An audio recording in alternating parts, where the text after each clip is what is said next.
ಶ್ರೀ ಗುರುಭ್ಯೋ ನಮಃ. ಹರಿ ಓಂ.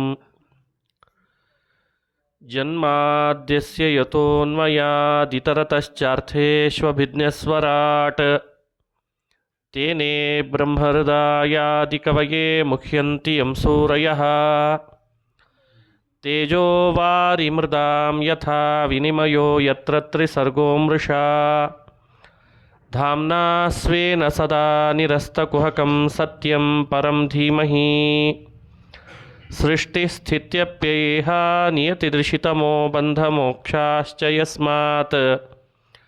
ಅಸ್ಯ ಶ್ರೀ ಬ್ರಹ್ಮರುದ್ರಪ್ರಭೃತಿಸುರನರದ್ವೀಷಶತ್ರುವಾತ್ಮಕಸ್ಯ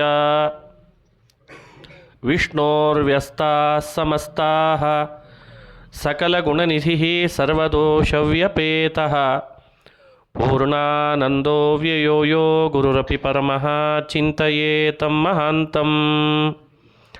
ನಾರಾಯಣಂ ನಮಸ್ಕೃತ್ಯ ನರಂ ಚೈವ ನರೋತ್ತಮಂ ದೇವೀಂ ಸರಸ್ವತೀಂ ವ್ಯಾಸಂ ತತೋ ಜಯಮುದೀರಯೇತ್.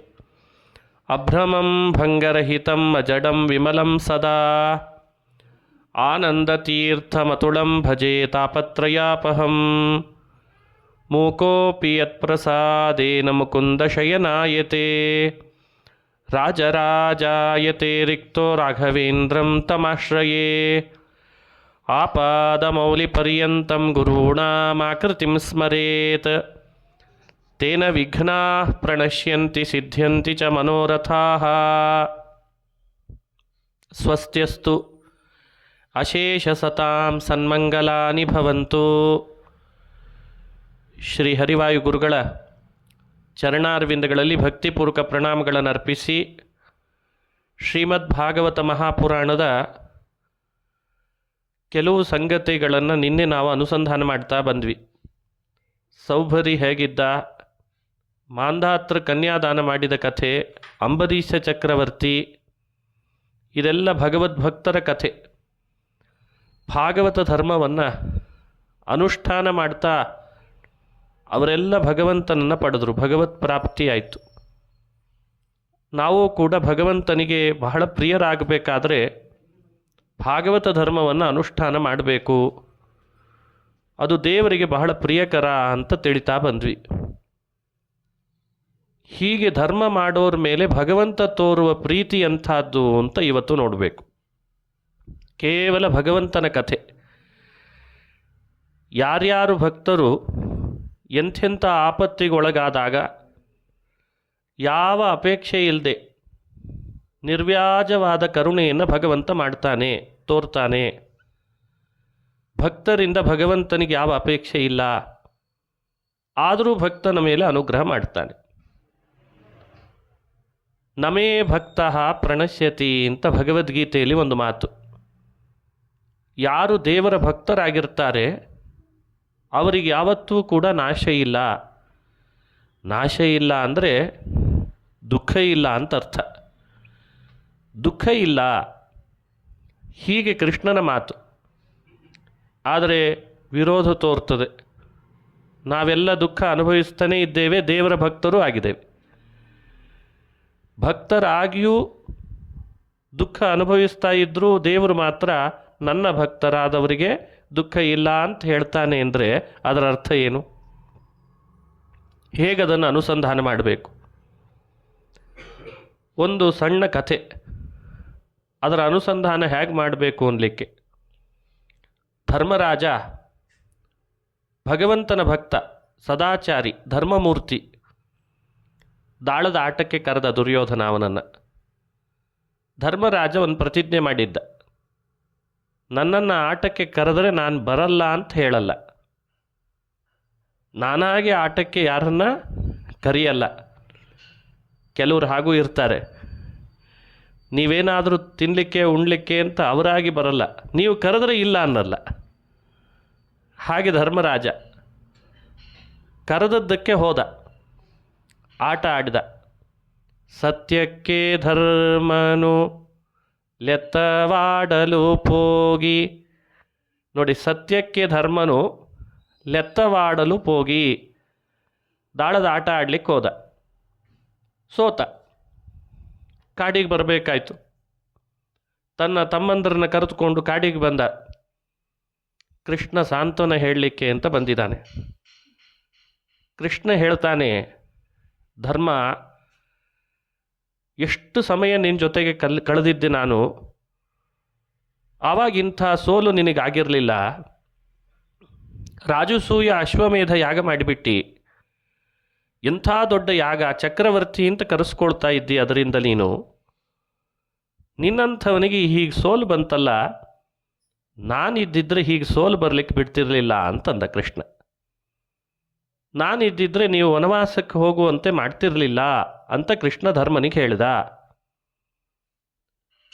ಈ ಮಾತಿನ ಅರ್ಥ ಏನು?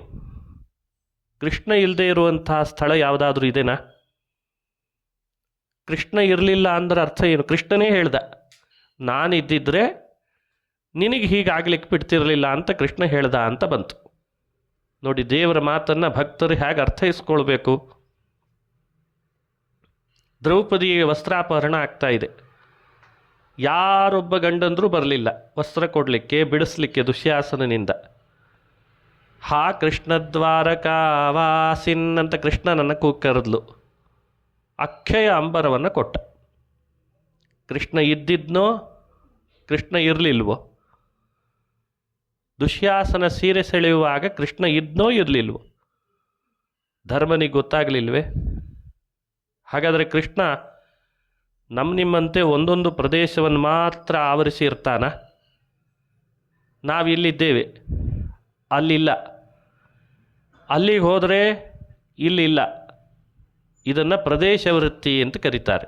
ಒಂದೊಂದು ಪ್ರದೇಶಕ್ಕೆ ಮಾತ್ರ ನಾವು ನೀವುಗಳೆಲ್ಲ ಸೀಮಿತ. ಹಾಗಾದರೆ ಭಗವಂತ ದ್ವಾರಕೆಯಲ್ಲಿದ್ದಾನೆ ಅಂದರೆ ಹಸ್ತಿನಾವತಿಯಲ್ಲಿ ಇಲ್ಲ, ಹಸ್ತಿನಾವತಿಯಲ್ಲಿದ್ದಾಗ ದ್ವಾರಕೆಯಲ್ಲಿ ಇಲ್ಲ. ಹೀಗೆ ಕೃಷ್ಣನ ಬಗ್ಗೆ ಹೇಳ್ಬೋದಾ? ಹೇಳಿದರೆ ಅಕ್ಷಯ ಅಂಬರ ಕೊಟ್ಟದ್ದು ಸರಿ ಹೋಗಲ್ಲ. ದ್ವಾರಕೆಯಲ್ಲಿದ್ದ ಕೃಷ್ಣ ಅಕ್ಷಯ ಅಂಬರ ಹ್ಯಾಕೆ ಕೊಟ್ಟ? ಇದೆಲ್ಲ ಯೋಚನೆ ಮಾಡಬೇಕು. ಕಥೆಗಳನ್ನು ಬೇರೆ ಬೇರೆ ಹಿಸ್ಟ್ರಿಯನ್ನು ನೋಡ್ತೇವಲ್ಲ, ಇಂಗ್ಲೀಷ್ ಹಿಸ್ಟ್ರಿ, ಆ ಥರ ಅಲ್ಲ. ಆಂಗ್ಲರ ಹಿಸ್ಟ್ರಿ ಅಂತ ಈ ಕಥೆಗಳಲ್ಲ. ಈ ಕಥೆಗಳ ಹಿಂದಿರುವಂಥ ತತ್ವವನ್ನು ಮನುಷ್ಯ ಅನುಸಂಧಾನಕ್ಕೆ ತರಬೇಕು. ಎಲ್ಲೆಡೆ ವ್ಯಾಪಿಸಿರುವ ಕೃಷ್ಣನಿಗೆ ನಾನಿದ್ದಿದ್ರೆ ಹೀಗಾಗಲಿಕ್ಕೆ ಬಿಡ್ತಿರಲಿಲ್ಲ ಅಂತನೋ ಮಾತು ಬಾಯಲ್ಲಿ ಬರ್ತಾ ಇದೆ ಅಂದರೆ ಒಳಗಿನ ಅರ್ಥ ಏನೋ ಇರಬೇಕಲ್ಲ. ಅದಕ್ಕೆ ಮಧ್ವಾಚಾರ್ಯರು ಕೃಷ್ಣನ ಮಾತನ್ನು ವ್ಯಾಖ್ಯಾನಿಸಿಕೊಟ್ರು. ಕೃಷ್ಣ ಭಕ್ತನಿಧಿ, ಭಕ್ತವತ್ಸಲ, ಭಕ್ತಾಪರಾಧ ಸಹಿಷ್ಣು, ಕ್ಷಮಾ ಸಮುದ್ರ. ಅವನು ಈ ಮಾತನ್ನು ಯಾಕೆ ಆಡಿದ, ಯಾವ ಅರ್ಥದಲ್ಲಿ ಆಡಿದ ಅಂದರೆ, ಧರ್ಮರಾಜ, ನಾನು ನಿನ್ನ ಹೃದಯದಲ್ಲಿ ಇದ್ದೇನೆ ಅನ್ನೋ ಅರಿವು ನಿನಗಿದ್ದಿದ್ರೆ ಹೀಗಾಗ್ತಿರಲಿಲ್ಲ ಅಂತ ಅರ್ಥ ಅಂತ. ಹೃದಯದಲ್ಲಿ ಭಗವಂತನಿದ್ದಾನೆ, ಅವನು ಬಿಂಬ, ಅವನಿಂದ ನಾನು ನಡೀತಿದ್ದೇನೆ, ಅವನಿಂದ ನನ್ನ ಚಲನವಲನಗಳು. ಈ ಒಂದು ಅನುಸಂಧಾನ ಭಕ್ತರಿಗೆ ಬೇಕು. ಧರ್ಮರಾಜನಿಗೆ ಆ ಸಮಯದಲ್ಲಿ ಆ ಅನುಸಂಧಾನ ದೂರ ಆಗಿತ್ತು. ಯಾಕಾಗಿತ್ತು ಅನ್ನಲಿಕ್ಕೆ ಕಾರಣ ಕೊಡ್ತಾರೆ. ಕಾರಣ ಏನು? ಧರ್ಮರಾಜನಿಗೆ ಆ ಕ್ಷಣದೊಳಗೆ ರಾಜಸೂಯ ಯಾಗ ಎಲ್ಲ ಆದಮೇಲೆ ಸಂಪತ್ತು ಬೇಕಾದಷ್ಟು ಬಂತು, ಕೀರ್ತಿ ಬಂತು, ಎಲ್ಲರೂ ಹೊಗಳ್ತಾ ಇದ್ದಾರೆ. ದುರ್ಯೋಧನನನ್ನು ಕೋಶಾಧ್ಯಕ್ಷನನ್ನು ಮಾಡಿದ್ದ ಕೃಷ್ಣ. ಯಾರೆಲ್ಲ ಏನೆಲ್ಲ ಕೊಡ್ತಾರೋ ಉಡುಗೊರೆಗಳನ್ನು ಅದನ್ನೆಲ್ಲ ನೀನೇ ನೋಡ್ಕೊಳ್ಬೇಕು ಅಂತ ದುರ್ಯೋಧನಿಗೆ ಹೇಳಿದ್ನಂತೆ ಕೃಷ್ಣ. ಆ ದುರ್ಯೋಧನ ಸಮುದ್ರ ಮಥನ ಕಾಲದಲ್ಲಿ ಹುಟ್ಟಿದಂಥ ಕಲಿ ಬೇರೆ ಅಲ್ಲ, ದುರ್ಯೋಧನ ಬೇರೆ ಅಲ್ಲ. ಅಂಥ ದುರ್ಯೋಧನನೇ ಈಗ ಏನು ಯುಗ ನಡೀತಾ ಇದೆ ಇದರ ಪ್ರವರ್ತಕ. ಅವನಿಗೆ ಬಹಳಷ್ಟು ಅಂಶಗಳಿದ್ದಾವೆ.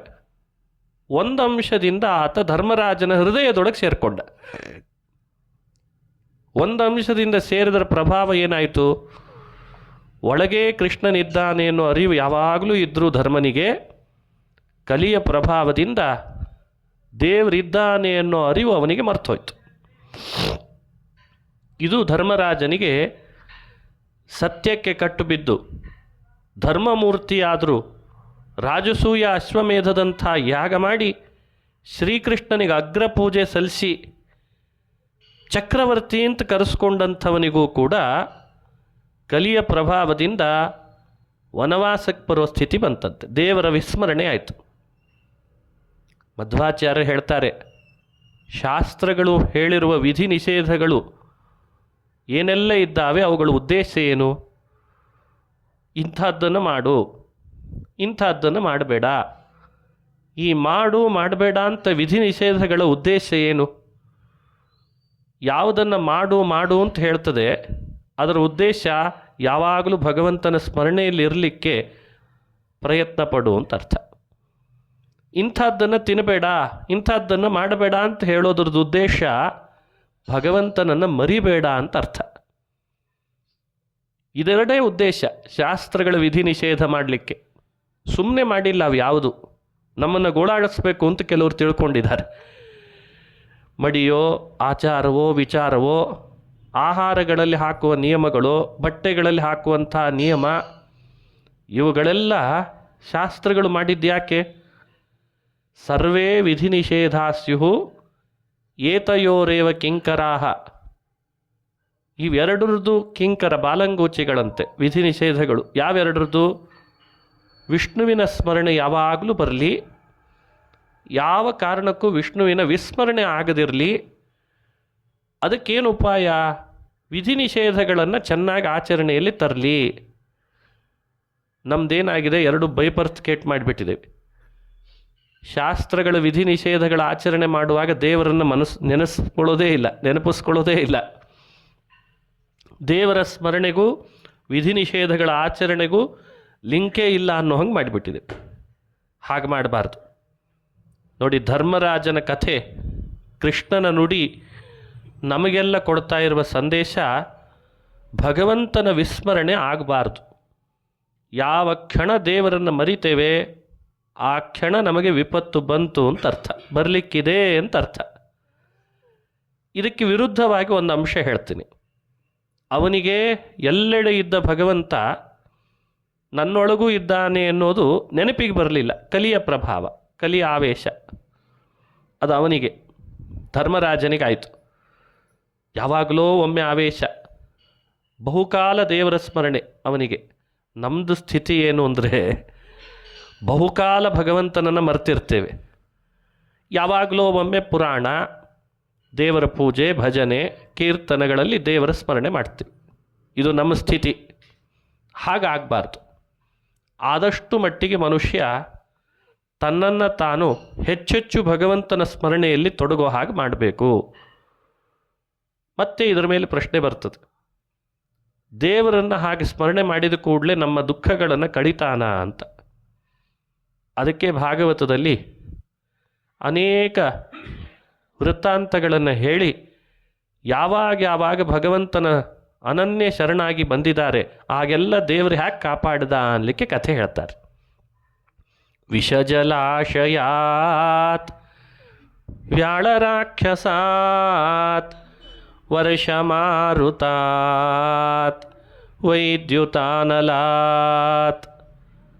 ವಿಷಜಲಾಶಯಾತ್ ವ್ಯಾಳರಾಕ್ಷಸಾತ್ ವರ್ಷಮಾರುತಾತ್ ವೈದ್ಯುತಾನಳಾತ್. ಇದೆಲ್ಲ ಕೃಷ್ಣ ಬಂದು ಆಪತ್ತಿಗೆ ಸಮಯಕ್ಕೆ ಸರಿಯಾಗಿ ಒದಗಿದ ಅಂತಾರಲ್ಲ, ಆಪದ್ ಬಾಂಧವ, ಆ ಕಥೆಗಳನ್ನು ಸಂಗ್ರಹ ಮಾಡಿ ಕೊಡ್ತದೆ ಭಾಗವತ. ನಮಗೆ ಆಪತ್ತು ಬರಲ್ಲ ಅಂತ ಭಾವಿಸಬೇಡಿ. ನಮಗೆ ಎದುರಿಸಲಿಕ್ಕೆ ಆಗದಿದ್ದಾಗ ಅನನ್ಯ ಶರಣು ಹೋದ ಕೂಡಲೇ ಭಗವಂತ ಬಂದು ರಕ್ಷಣೆ ಮಾಡೇ ಮಾಡ್ತಾನೆ. ಬಹಳ ಚೆನ್ನಾಗಿ ಹೇಳ್ತದೆ ಭಾಗವತದಲ್ಲಿ, ದಾಸರ ಪದ್ಯಗಳಲ್ಲಿ, ಕಣ್ಣಿಗೆವೆ ಎಂದದಲ್ಲಿ ಮೈ ತಿಣ್ಣೆಗೊದಗುವ ತೆರದಿ. ಎಂಥ ಅದ್ಭುತವಾದ ಮಾತು. ಕಣ್ಣಿಗೆ ಜೋರಾಗಿ ಗಾಳಿ ಬಂದಾಗ ಧೂಳು ಹೋಗೋ ಸಂದರ್ಭ ಎಷ್ಟು ಸಲ ಇರ್ತದೆ, ಆದರೆ ರೆಪ್ಪೆ ಬಂದು ತಡೆದು ಬಿಡ್ತದೆ.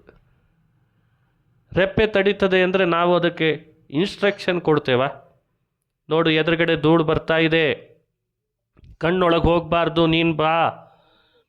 ಏನಿಲ್ಲ, ಎಲ್ಲ ಆಟೋ ಸಿಸ್ಟಮ್. ಭಗವಂತ ಆಪತ್ತಿಗೆ ಒಳಗಾದಾಗ ಭಕ್ತನಿಗೆ ಹಾಗೇ ರಕ್ಷಣೆ ಮಾಡ್ತಾನೆ ಬಂದು. ನೀವು ಹೇಳಬೇಕಾಗಿಲ್ಲ. ಕೈ ಮೈ ತಿಣ್ಣೆಗೊದಗುವ ತೆರದಿ. ದೇಹದೊಳಗೆ ಎಲ್ಲಿ ತುರ್ಕೆ ಆದರೂ ನಾವೇನು ಹೇಳಬೇಕಿಲ್ಲ, ಕೈ ಹೋಗು ತುರ್ಕೆ ಆಗ್ತಿದೆ ಅಂತ ಹೇಳಬೇಕಿಲ್ಲ, ತಾನಾಗೆ ಕೆಲಸ ಮಾಡ್ತದೆ. ಪಣ್ಣು ಪಲ್ಗಳ ಜಗಿದು ಜಿಹ್ವೆಗೆ ರಸವ ನೀವಂತೆ. ಹಣ್ಣು ಹಂಪಲುಗಳನ್ನು ನಾಲಿಗೆ ಒಳಗೆ ಹಾಕ್ಕೊಂಡು ಹಲ್ಲಿನಿಂದ ಕಡ್ದು ರಸಗಳನ್ನು ಸವಿಲಿಕ್ಕೆ ಶುರು ಮಾಡ್ತೇವೆ. ಹಣ್ಣು ನಾಲಿಗೆ ಒಳಗೆ ಬಾಯಿ ಒಳಗೆ ಹಾಕ್ಕೊಳ್ಳುವಾಗ ನಾಲಿಗೆಗೆ ಹಲ್ಲಿಗೆ ಹೇಳ್ತೇವ, ಏ ಹಲ್ಲೇ ಹಣ್ಣು ಹಾಕ್ಕೊಂಡಿದ್ದೀನಿ, ನೀನು ಅದನ್ನು ಪುಡಿ ಮಾಡು, ಕತ್ತರಿಸು, ಕಡಿ. ನಾಲಿಗೆಯೇ ಆ ಹಣ್ಣಿನಲ್ಲಿ ಬರುವ ರಸವನ್ನು ಸವಿ, ನನಗದರ ಅನುಭವ ಕೊಡು, ಏನಾದರೂ ಹೇಳ್ತೇವ? ಒಂದು ಕಲ್ಪನೆ ಮಾಡಿಕೊಳ್ರಿ, ಹೀಗೂ ನಮ್ಮನ್ನು ದೇವರೇನಾದರೂ ಹೀಗೀಗೆ ಮಾಡ್ಕೊಂಡು ಸೃಷ್ಟಿ ಮಾಡಿದರೆ ನಮ್ಮ ಸ್ಥಿತಿ ಏನಾಗ್ತಿತ್ತು ಹೇಳಿ. ದೇಹ ಕೊಟ್ಟು, ದೇಹದೊಳಗೆ ಇಂತಿಂಥ ಅವಯವಗಳನ್ನು ಕೊಟ್ಟು ಅವುಗಳನ್ನೆಲ್ಲ ನೀನೇ ಮಾಡ್ಕೊ, ನೀನು ಹೇಳಿ ನೀನೇ ಇನ್ಸ್ಟ್ರಕ್ಷನ್ ಕೊಟ್ಟು ಮಾಡ್ಕೊ, ನಾನೇನು ಮಾಡಲ್ಲ. ಯೋಚಿಸ್ತಾ ಇದ್ದೀರಾ? ಹಣ್ಣು ಬಾಯಲ್ಲಿ ಹಾಕ್ಕೊಳ್ಳಿಕ್ಕೂ ಕೈಗೆ ನಾವೇ ಹೇಳಬೇಕು, ಬಾಯಲ್ಲಿ ಹಾಕ್ಕೊಂಡ ಮೇಲೆ ಹಲ್ಲಿಗೂ ನಾವೇ ಹೇಳಬೇಕು, ಏ ಹಲ್ಲೇ ಕಡಿ ಅಂತ ಅನ್ಬೇಕು. ಅಲ್ಲಿವರೆಗೂ ಅದು ಸಿಸ್ಟಮ್ ವರ್ಕ್ ಆಗಲ್ಲ, ಎಲ್ಲ ಮ್ಯಾನ್ಯುವಲ್ ವ್ಯವಸ್ಥೆ. ಈಗ ಆಟೋ ವ್ಯವಸ್ಥೆ ಇದೆ, ನಮಗೆ ಗೊತ್ತಾಗ್ತಾ ಇಲ್ಲ ದೇವರ ಮಹಿಮೆ. ಈಗೆಲ್ಲ ಮ್ಯಾನ್ಯುವಲ್ ಪ್ಲೇ ಮಾಡಿಬಿಟ್ರೆ ಸ್ಥಿತಿ ಏನಾಗ್ತಿತ್ತು? ನಾಲಿಗೆಯೇ ಆ ರಸವನ್ನು ಸವಿ ನನಗೆ ಅನುಭವಕ್ಕೆ ಕೊಡು, ಅಲ್ಲಿವರೆಗೂ ನಾಲಿಗೆ ಏನು ಮಾಡೋ ಹಾಗಿಲ್ಲ, ಸುಮ್ಮನೆ ಇರಬೇಕಲ್ಲೇ ಅದು. ಹೀಗೇನಾದರೂ ಇದ್ದಿದ್ರೆ ಎಷ್ಟು ಸಮಯ ನಾವು ಇನ್ಸ್ಟ್ರಕ್ಷನ್ ಕೊಡ್ಲಿಕ್ಕೆ ಹಾಕಬೇಕಾಗಿತ್ತು, ಯೋಚನೆ ಮಾಡಿದ್ರ? ಅಂದರೆ ಇವತ್ತು ಮುಂದುವರೆದ ಜನ್ರೇಷನ್ ಬರ್ತಾ ಇದೆ. ಈಗ ಈ AI ಈಗ ಸಿಸ್ಟಮ್ ಎಲ್ಲ ವ್ಯವಸ್ಥೆ, ಆರ್ಟಿಫಿಷಿಯಲ್ ಇಂಟೆಲಿಜೆನ್ಸಿ, ಅದನ್ನು ನಾವು ಬಹಳ ಮುಂದುವರೆದು ಮಾಡಿದ್ದೇವೆ ಅಂತ ವ್ಯವಸ್ಥೆಗೆ ಹೋಗ್ತಾ ಇದ್ದೇವೆ. ಮಧ್ಯದಲ್ಲಿ ಆಟೋ ವ್ಯವಸ್ಥೆ ಬಂತು, ಎಲ್ಲ ಆಟೋ. ಬಾಗಿಲ ಹಾಕ್ಕೊಳ್ಳೋಕ್ಕೆ ನಾವು ಪ್ರತ್ಯೇಕ ಹೋಗಿ ತಳ್ಳಬೇಕಾಗಿಲ್ಲ. ಎಷ್ಟೋ ಆಫೀಸ್ಗಳಲ್ಲಿ ಬಾಗಿಲ ತೆಗೆದ್ರೆ ಸಾಕು, ಈಗ ತೆಗೆಯೋದು ಬೇಕಾಗಿಲ್ಲ. ಏರ್ಪೋರ್ಟ್ಗಳಲ್ಲಿ ಸೆನ್ಸಾರ್ ವ್ಯವಸ್ಥೆ, ತಾನು ಹೋದ ಅಂದರೆ ಇಷ್ಟು ಹತ್ತಿರದಲ್ಲಿ ಬಾಗಿಲಿಗೆ ತಾನಾಗೆ ಬಾಗಿಲು ಓಪನ್ ಆಗ್ತದೆ. ಪುನಃ ಅಲ್ಲಿಂದ ದೂರ ಹೋದ ಅಂದರೆ ಬಾಗಿಲು ತಾನಾಗೆ ಕ್ಲೋಸ್ ಆಗ್ತದೆ. ಇದೆಲ್ಲ ಆಟೋ ವ್ಯವಸ್ಥೆ. ಇದನ್ನು ಕಂಡು ಹಿಡಿದ ಕೂಡಲೇ ಭಾಳ ಮುಂದುವರೆದವರು ಅಂತ ನಾವು ಅವರಿಗೆ ಶಬಾಷ್ ಕೊಡ್ತೀವಿ. ಭಗವಂತ ಅಂದ, ಇದನ್ನೆಲ್ಲ ಮೊದಲೇ ಮಾಡಿಟ್ಟಿದ್ದೀನಿ ನಿನ್ನೊಳಗೆ, ನೀನು ಪಿಂಡಾಂಡದೊಳಗೆ ನಾನು ಮೊದಲೇ ಮಾಡಿಟ್ಟಿದ್ದೀನಿ, ನೀನು ಯಾವತ್ತಾದರೂ ಅಬ್ಸರ್ವ್ ಮಾಡಿದೆಯಾ ಅಂತ ಕೇಳ್ದೆ. ಯಾವ ಆಹಾರ ರಕ್ತ, ಯಾವ ಆಹಾರ ಮಾಂಸ, ಯಾವ ಆಹಾರ ಮಜ್ಜ, ಯಾವ ಆಹಾರ ಹೋಗಿ ಎಲ್ಲಿ ಸೇರಬೇಕು, ಎಷ್ಟು ಅಂಶ ಸೇರಬೇಕು, ಮನಸ್ಸಿಗೆ ಎಷ್ಟು ಸೇರಬೇಕು, ರಕ್ತ ಆಗಲಿಕ್ಕೆ ಎಷ್ಟು ಪರಿಣಾಮ ಆಗಬೇಕು, ಎಷ್ಟು ಜೀರ್ಣಕ್ಕೆ ಶಕ್ತಿ ಜಾಗೃತ ಆಗಬೇಕು, ನೀರಿನ ಅಂಶ ಎಷ್ಟಿರಬೇಕು, ಕಡಿಮೆ ಎಷ್ಟಿರಬೇಕು, ಎಕ್ಸೆಸ್ ಆದರೆ ಹೊರಗೆ ಎಲ್ಲಿದ ಹಾಕಬೇಕು, ಇದೆಲ್ಲ ನಾವು ಮಾಡಿದ್ವಿ? ಯಾವುದೂ ಇಲ್ಲ. ಎಲ್ಲ ಭಗವಂತನ ಅಧೀನ. ಇದನ್ನು ಅನುಸಂಧಾನ ಮಾಡಬೇಕಷ್ಟೇ. ಅದನ್ನೆಲ್ಲ ಯೋಚನೆ ಮಾಡ್ತಾ ಇರಬೇಕು. ನಮ್ಮ ದೇಹದೊಳಗೆ ನಡೀತಾ ಇರುವ ಪ್ರತಿಯೊಂದು ಹಂತ ಅದು ಭಗವದ್ ಅಧೀನವಾಗಿಯೇ ನಡೀತಾ ಇದೆ. ಅದರ ಹಿಂದೆ ಭಗವಂತ ಭಕ್ತವತ್ಸಲನಾಗಿ ಎಲ್ಲವನ್ನೂ ಪ್ರೇರಣೆ ಮಾಡ್ತಾ ಇದ್ದಾನೆ. ಈ ಚಿಂತನೆಯೇ ಇಲ್ಲ ಅಂದರೆ ಮನುಷ್ಯ ಮೂರ್ಖ ಅಂತ ಆಗ್ತಾನೆ. ಕೇಳಿದರು, ಯಾವಾಗ ಆಪತ್ತು ಭಕ್ತರಿಗೆ ಬಂದಾಗ ಭಗವಂತ ಹೇಗೆ ಒದಗಿದ? ಎಲ್ಲ ಕಡೆ ವಿಷ, ಯಮುನೆ ನೀರಿನಲ್ಲೆಲ್ಲ ವಿಷ. ಕುಡಿದ್ರೆ ಸಾಕು ಆಕಳುಗಳು ವಿಷದ ನೀರು ಕುಡಿದು ಸಾಯ್ತಾ ಇದ್ದಾವೆ. ಕೃಷ್ಣ ಆಗ 5ನೇ ವಯಸ್ಸು, 5ನೇ ವಯಸ್ಸಿನ ಪುಟ್ಟ ಬಾಲಕ. ಕೃಷ್ಣ ಹೇಗಿದ್ದ? ನವಿಲುಗೆರೆ ತಲೆಯಲ್ಲಿ ಕಟ್ಕೊಳ್ತಿದ್ದ, ಗುಂಗುರು ಕೂದ್ಲಂತೆ ಕೃಷ್ಣಂದು. ಅಮ್ಮ ಕೌಪಿನ ಹಾಕಿ ಬೆಳ್ಳಿಯ ಉಡ್ದಾರ ಕಟ್ಟಿ ಬಿಟ್ಬಿಟ್ಟಿರ್ತಿದ್ಲಂತೆ. ಕಾಲಿಗೊಂದು ಗೆಜ್ಜೆ, ಕೈಗೆ ಹಾಲ್ಗಡಗ, ಕುತ್ತಿಗೆಗೆ ಒಂದೆರಡು ಮುತ್ತಿನ ಸರ, ಮುದ್ದಾಗಿ ಕೃಷ್ಣ ಅಲ್ಲಲ್ಲಿ ಆಟ ಆಡ್ಕೊಂಡಿರ್ತಿದ್ದ ಕೃಷ್ಣ. ನೀರು ವಿಷವಾಗಿದೆ ಅಂತ ಗೊತ್ತಾಯಿತು. ನೀರು ವಿಷ ಆದರೆ ಇಡೀ ಪರಿಸರ ಕೆಟ್ಟೋಯ್ತು. ಹರಿವಂಶ ಹೇಳ್ತದೆ, ಆ ವಿಷದ ಗಾಳಿ ಯಾವ್ಯಾವ ಮರಗಳಿಗೆ ದಡದ ಮೇಲಿದ್ದವಕ್ಕೆ ಬಡಿತಿತ್ತೋ ಅವುಗಳೆಲ್ಲ ಸತ್ತೋಗಿದ್ವಂತೆ. ಒಂದು ಮರ ಮಾತ್ರ ಸತ್ತಿಲ್ಲ. ಯಾಕೆ ಅಂದರೆ ತಾಯಿಗೋಸ್ಕರ ಅಮೃತ ತಗೊಂಡು ಹೋಗ್ತಿದ್ದ ಗರುಡ ಹಿಂದೆ, ಬಹಳ ಹಿಂದೆ. ಅಮೃತದ ಕಲಶವನ್ನು ಯಮುನಾ ನದಿಯ ದಡದ ಒಂದು ಮರದ ಮೇಲೆ ತಂದು ನಿಲ್ಲಿಸಿದ್ನಂತೆ, ಇಟ್ಟಿದ್ನಂತೆ. ಸ್ವಲ್ಪ ಹೊತ್ತೇನೋ ವಿಶ್ರಾಂತಿ ಇತ್ತು, ಮೊಬೈಲಿಗೆ ಫೋನ್ ಬಂದಿತ್ತೋ ಏನೋ ಗರುಡನಿಗೆ. ಒಂದು ಸ್ವಲ್ಪ ಹೊತ್ತು ಅದನ್ನು ತಂದು ಅಲ್ಲಿ ಇಟ್ಟಿದ್ದ ಅಮೃತದ ಕಲಶ. ಆ ಯಾವ ಮರದ ಮೇಲೆ ವಿಶ್ರಾಂತಿಗೆ ಅಂತ ಅಮೃತದ ಕಲಶ ಇಟ್ಟಿದ್ದ ಆ ಮರ ಮಾತ್ರ ವಿಷದ ಗಾಳಿ ತಾಗಿದರೂ ಸಾಯ್ತಿರ್ಲಿಲ್ಲಂತೆ. ಯಾಕೆ? ಅಮೃತ ಸ್ಪರ್ಶ, ಅಮೃತ ಸೋಕಿದೆ. ಹಾಗಾಗಿ ಆ ಮರ ಜೀವಂತ ಉಳಿದಿತ್ತು. ಕೃಷ್ಣ ನದಿ ನೀರಿಗೆ ಹಾರಬೇಕು ಅಂದ್ಕೊಂಡ, ಸಂಕಲ್ಪ ಮಾಡಿದ್ದ, ಇವತ್ತು ಕಾಳಿಂಗನನ್ನು ಮರ್ದನ ಮಾಡೋದು. ಎಲ್ಲ ಭಗವಂತನ ಬುದ್ಧಿಯಲ್ಲಿ ಮೊದಲೇ ಸಂಕಲ್ಪ ಆಗಿರ್ತದೆ, ಇಂತಿಂಥ ದಿನ ಇಂತಿಂಥದ್ದು ಮಾಡಬೇಕು ಅಂತ. ಅವತ್ತು ಆ ಮರದ ಮೇಲೆ ಹತ್ತಿದ, ಯಾವ ಮರ ಉಳಿದಿತ್ತೋ ಆ ಮರದ ಮೇಲೆ ಹತ್ತಿ ಕೃಷ್ಣ ತನ್ನ ಉತ್ತರೀಯವನ್ನು ಟೊಂಕಕ್ಕೆ ಬಿಗಿದು ತನ್ನ ಗುಂಗುರು ಕೂದಲನ್ನು ಗಟ್ಟಿ ಕಟ್ಟಿ ಎರಡೂ ಟೊಂಕದ ಮೇಲೆ ಕೈ ಇಟ್ಟು ಒಂದು ಸಲ ನೋಡಿದ್ನಂತೆ ಯಮುನೆಯನ್ನು. ತನ್ನದೇ ಪ್ರತಿಬಿಂಬ ಮೂಡಿತ್ತಂತೆ. ವಾದರಾಜರು ಹೇಳ್ತಾರೆ, ಭಗವದ್ಭಕ್ತರು ಭಗವಂತನನ್ನೇ ನೇರ ಪಡಿಲಾರು. ಮೊದಲು ಹೃದಯದಲ್ಲಿ ಭಗವಂತನ ಪ್ರತೀಕವನ್ನು ಧ್ಯಾನ ಮಾಡ್ತಾರೆ. ಧ್ಯಾನ ಎಷ್ಟೆಷ್ಟು ಹೆಚ್ಚಾಗ್ತದೋ ಆಮೇಲೆ ಭಗವಂತ ಅವರಿಗೆ ಲಭ್ಯನಾಗ್ತಾನೆ. ಯಮುನೆ ಪ್ರಾರಂಭದಲ್ಲಿ ಕೃಷ್ಣನ ಪ್ರತೀಕವನ್ನು ಧರಿಸಿದ್ಲಂತೆ. ಯಾಕೆಂದರೆ ಮರದ ಮೇಲೆ ಕೃಷ್ಣ ನಿಂತಿದ್ದ, ಅವನ ಪ್ರತಿಬಿಂಬ ನೀರಿನಲ್ಲಿ ಮೂಡಿತ್ತಂತೆ. ಆಮೇಲೆ ಕೃಷ್ಣ ತನ್ನ ಎರಡೂ ಭುಜಗಳಿಗೆ ಆಸ್ಫೋಟ್ಯ ಗಾಢರಶನಃ, ನೋಡಿ ಇದೆಲ್ಲ ಭಗವತ್ಪಾದರು ಹೇಳುವ ಮಾತು. ಆಸ್ಫೋಟ್ಯ ಗಾಢರಶನಃ, ತನ್ನ ಭುಜ ತಟ್ಟಿದ್ದಂತೆ ಕೃಷ್ಣ. ಭುಜ ತಟ್ಟಿ ಆ ನೀರಿಗೆ ಧುಮುಕಿದ 12 ಧನುಷ್ ಪ್ರಮಾಣದಷ್ಟು ನೀರು ಆಕಾಶಕ್ಕೆ ಚಿಮ್ಮಿತಂತೆ. ಕೃಷ್ಣ ಒಳಗಡೆ ಧುಮುಕಿದರೆ ಅಷ್ಟು ಸಂತೋಷ ಆಗಿದೆ ನೀರಿಗೆ. ಒಳಗೆ ಹೋದ, ನೋಡ್ತಾನೆ ಘಟಸರ್ಪ ಕಚ್ಚಬೇಕು ಕೃಷ್ಣನ್ನ ಅಂತ ಬರ್ತಿದೆ. ಕೃಷ್ಣ ಯಾರು ಅಂತ ಗೊತ್ತಿಲ್ಲ ಅದಕ್ಕೆ. ಕಾಳಿಂಗ ಕೃಷ್ಣನನ್ನು ಪರಮಪುರುಷ ಅಂತ ತಿಳಿಲಿಲ್ಲ. ಇದು ನಮಗೆ ಹೇಳಿಕೊಡೋ ಸಂಗತಿ. ಎದುರುಗಡೆ ದೇವರಿದ್ದರೂ ಇವನು ದೇವರು ಅಂತ ಪತ್ತೆ ಹಚ್ಚುವ ವಿವೇಕ ನಮಗೆ ಬರಲ್ಲಂತೆ. ಅಷ್ಟು ವಿಷ ಬಾಯಲ್ಲಿ ಕಾರ್ತಾ ಇದ್ದಾನೆ. ಬಾಲ್ನಿಂದ ಎತ್ತೆತ್ತಿ ಕೃಷ್ಣನ ಬೆನ್ನ ಮೇಲೆ ಏಟು ಹಾಕ್ತಾ ಇದ್ದಾನೆ. ಭಗವತ್ಪಾದರಂತಾರೆ, ಕೃಷ್ಣ ಯಾಕೆ ಬೆನ್ನಿನ ಮೇಲೆ ಏಟು ತಿಂದ? ಕಾಳಿಂಗನ ಬಾಲ್ದ ಏಟು. ನಾನು ಯಾರು ಅಂತ ಗೊತ್ತಿಲ್ಲ ಪಾಪ, ನನ್ನನ್ನೇ ಹೊಡಿತಿದ್ದಾನೆ, ವಿರೋಧಿಸ್ತಿದ್ದಾನೆ. ನಾನು ಗೊತ್ತಾದರೆ ನಾನು ಯಾರು ಅಂತ ಶರಣು ಬರ್ತಾನೆ. ಆದರೆ ಗೊತ್ತಿಲ್ಲದೆ ಇದ್ದಾಗ ಮಾಡುವ ಅಪರಾಧಕ್ಕೆ ಕೂಡಲೇ ಶಿಕ್ಷೆ ಕೊಡಬಾರ್ದು ಅಂತ ಸಹಿಸಿದ ಅಂತ ಹೇಳ್ತಾರೆ. ಸೇಹೇಪಿ ಭಕ್ತಸ್ಯ ಮಹಾಪರಾಧಂ, ಭಕ್ತ ಅಪರಾಧ ಮಾಡ್ತಾ ಇದ್ರು ಭಗವಂತ ಸಹಿಸ್ಕೊಂಡ ಅಂದರೆ ಕಾಳಿಂಗನ ಬಾಲದ ಏಟನ್ನು ಸಹಿಸ್ಕೊಂಡ ಅಂತ ಹೇಳ್ತಾರೆ. ಇದು ಕಾಳಿಂಗನ ಕಥೆ ಅಷ್ಟೇ ಅಲ್ಲ.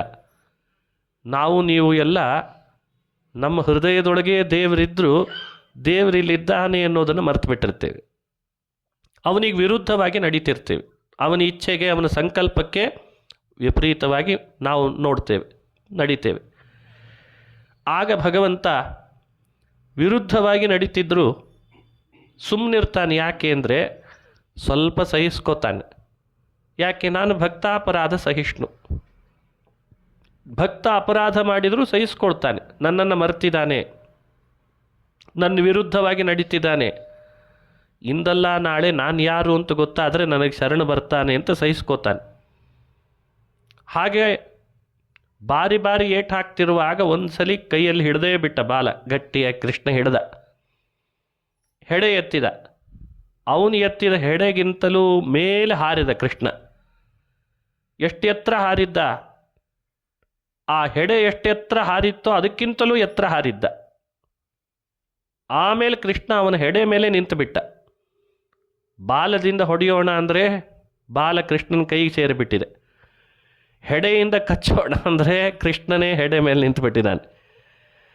ಕುಣಿಲಿಕ್ಕೆ ಶುರು ಮಾಡಿಬಿಟ್ಟ. ತಚ್ಚಿತ್ರ ತಾಂಡವ ವಿರುಗ್ಣ ಫಣಾತ ಪತ್ರ, ವಿರುಗ್ಣ ಫಣಾತ ಪತ್ರ ಚಿತ್ರ ತಾಂಡವ. ನರ್ತನ ಶಾಸ್ತ್ರದಲ್ಲಿ ತಾಂಡವ ಅನ್ನೋದೊಂದು ನರ್ತನದ ವಿಶೇಷ. ಎಲ್ಲ ನರ್ತನದಂತೆ ತಾಂಡವ ಅಲ್ಲ, ಅದೊಂದು ವಿಶೇಷವಾದ ಕಲೆ, ಕಠಿಣ ಕಲೆ. ಕೃಷ್ಣ ಅದನ್ನು ತೋರಿಸ್ತಾ ಇದ್ದಾನಂತೆ. ಸಾಮಾನ್ಯ ತಾಂಡವ ನೃತ್ಯ ಆಡೋನು ಯಾರು ಅಂದರೆ ನೃತ್ಯಶಾಸ್ತ್ರ ಹೇಳ್ತದೆ ಶಿವ ಅಂತೆ.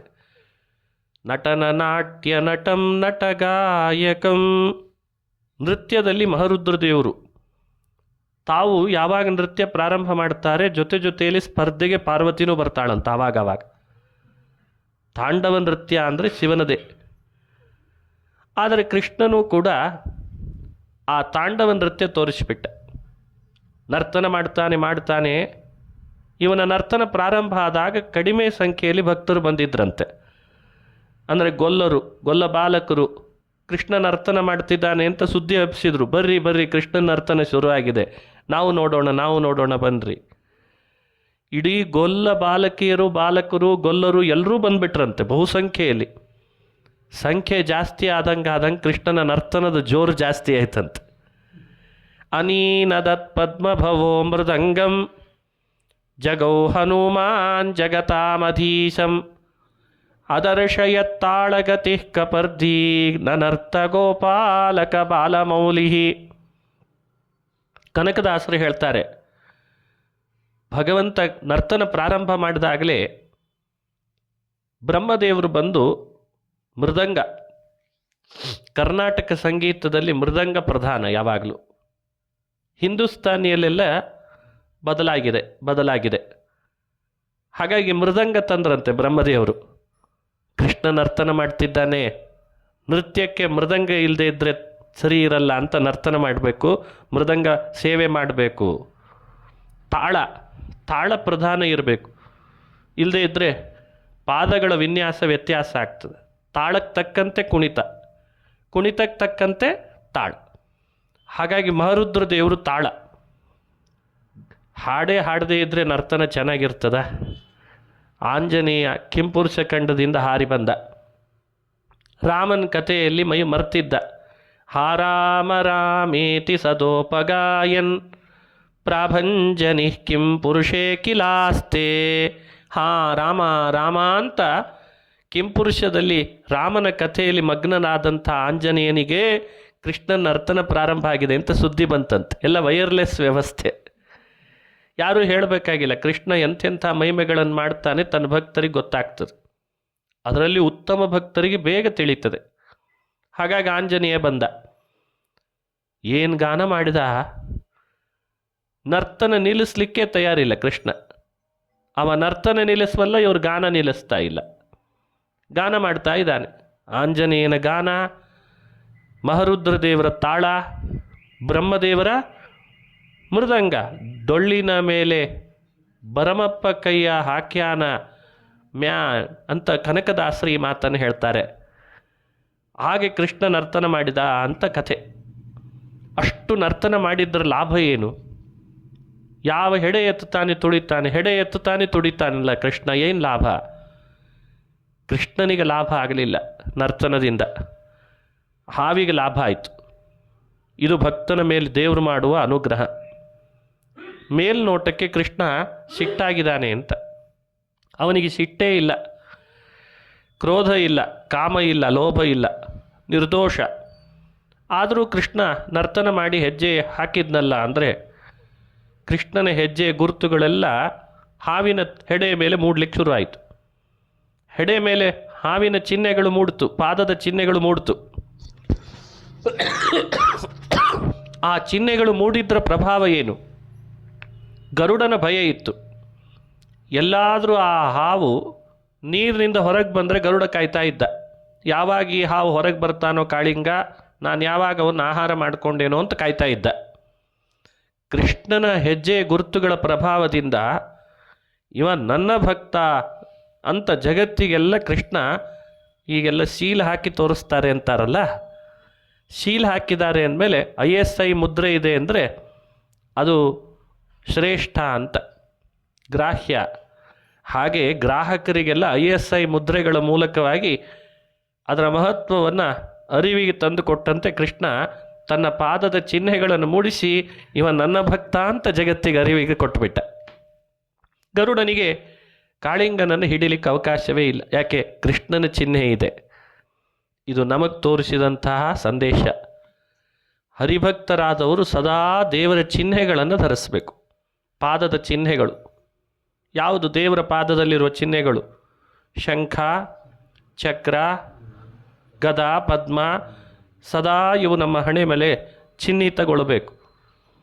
ಯಾರು ಆ ಚಿಹ್ನೆಗಳನ್ನು ಧರಿಸಿ ಹರಿಭಕ್ತರಾಗಿರ್ತಾರೆ ಅವರನ್ನು ಯಾವತ್ತೂ ಗರುಡನಂಥವರು ಭಯಪಡಿಸ್ಲಿಕ್ಕೆ ಬರಲ್ಲ. ಹೀಗೆ ಭಕ್ತನಾದ ಕಾಳಿಂಗನಿಗೆ ತಾನು ಬೆನ್ನಿನ ಮೇಲೆ ಏಟು ತಿಂದು ಸಹಿಸಿ ಪುನಃ ಅವನ ಮೇಲೆ ತಾನೇ ತುಳಿದು ಪಾದದ ಚಿಹ್ನೆಗಳನ್ನು ಮೂಡಿಸಿ ಗರುಡನ ಭಯ ಪರಿಹಾರ ಮಾಡಿಬಿಟ್ಟ. ಇದೆಲ್ಲ ಕಥೆ ಪುರಾಣದಲ್ಲಿ ಕೇಳ್ತೀವಿ. ಆಮೇಲೆ ಕೃಷ್ಣ ಕಾಳಿಂಗ ಸರ್ಪಕ್ಕೆ ಹೇಳ್ತಾನೆ, ನೀನಿಲ್ಲಿದ್ದ ಜಾಗ ಖಾಲಿ ಮಾಡು, ಈ ಮಡುವಿನಲ್ಲಿ ಇರಬೇಡ. ಜನವಸತಿ ಕಡಿಮೆ ಇತ್ತು, ನಡೀತಿತ್ತು, ಈಗ ಜನವಸತಿ ಜಾಸ್ತಿ ಆಗಿದೆ, ನೀನು ಇರಬೇಡ ಅಂದ. ಹಾವುಗಳೆಲ್ಲ ಜನವಸತಿ ಇರೋ ಜಾಗದಲ್ಲಿ ಇದ್ದರೆ ಇಬ್ಬರಿಗೂ ಪ್ರಾಬ್ಲಮ್ಮು. ಹಾವಿಗೂ ಪ್ರಾಬ್ಲಮ್ಮು, ಆ ವಿಷ ಬಿಡ್ತಾವೆ ನೀರಿನೆಲ್ಲ, ಆದ್ದರಿಂದ ನೀರಿಗೂ ಪ್ರಾಬ್ಲಮ್ಮು, ನೀರು ಕುಡಿಯೋವರಿಗೂ ಪ್ರಾಬ್ಲಮ್ಮು. ಹಾಗಾಗಿ ಕೃಷ್ಣ ಅಂದ, ನೀನಿನ ಮೇಲೆ ಜನವಸತಿ ಕಡಿಮೆ ಇರುವ ಪ್ರದೇಶಕ್ಕೆ ಹೋಗಬೇಕು. ಎಲ್ಲಿಗೆ? ರಮಣಕ ಅಂತ ಒಂದು ದ್ವೀಪಕ್ಕೆ ಕಳಿಸಿಬಿಟ್ಟ ಕೃಷ್ಣ ಅವನನ್ನು. ಅಲ್ಲಿದ್ದ ನೀರಿನಲ್ಲೆಲ್ಲ ವಿಷ, ನೀರು ತುಂಬ ವಿಷ ಆಗಿದೆ. ಏನು ಮಾಡಬೇಕು? ಶ್ರೀಕೃಷ್ಣ ತನ್ನ ಕಣ್ಣಿನ ದೃಷ್ಟಿ ನೀರಿನ ಮೇಲೆ ಬೀಳಿಸಿದ. ಆ ವಿಷ ಎಲ್ಲ ಹೀರ್ತಾನಂತೆ.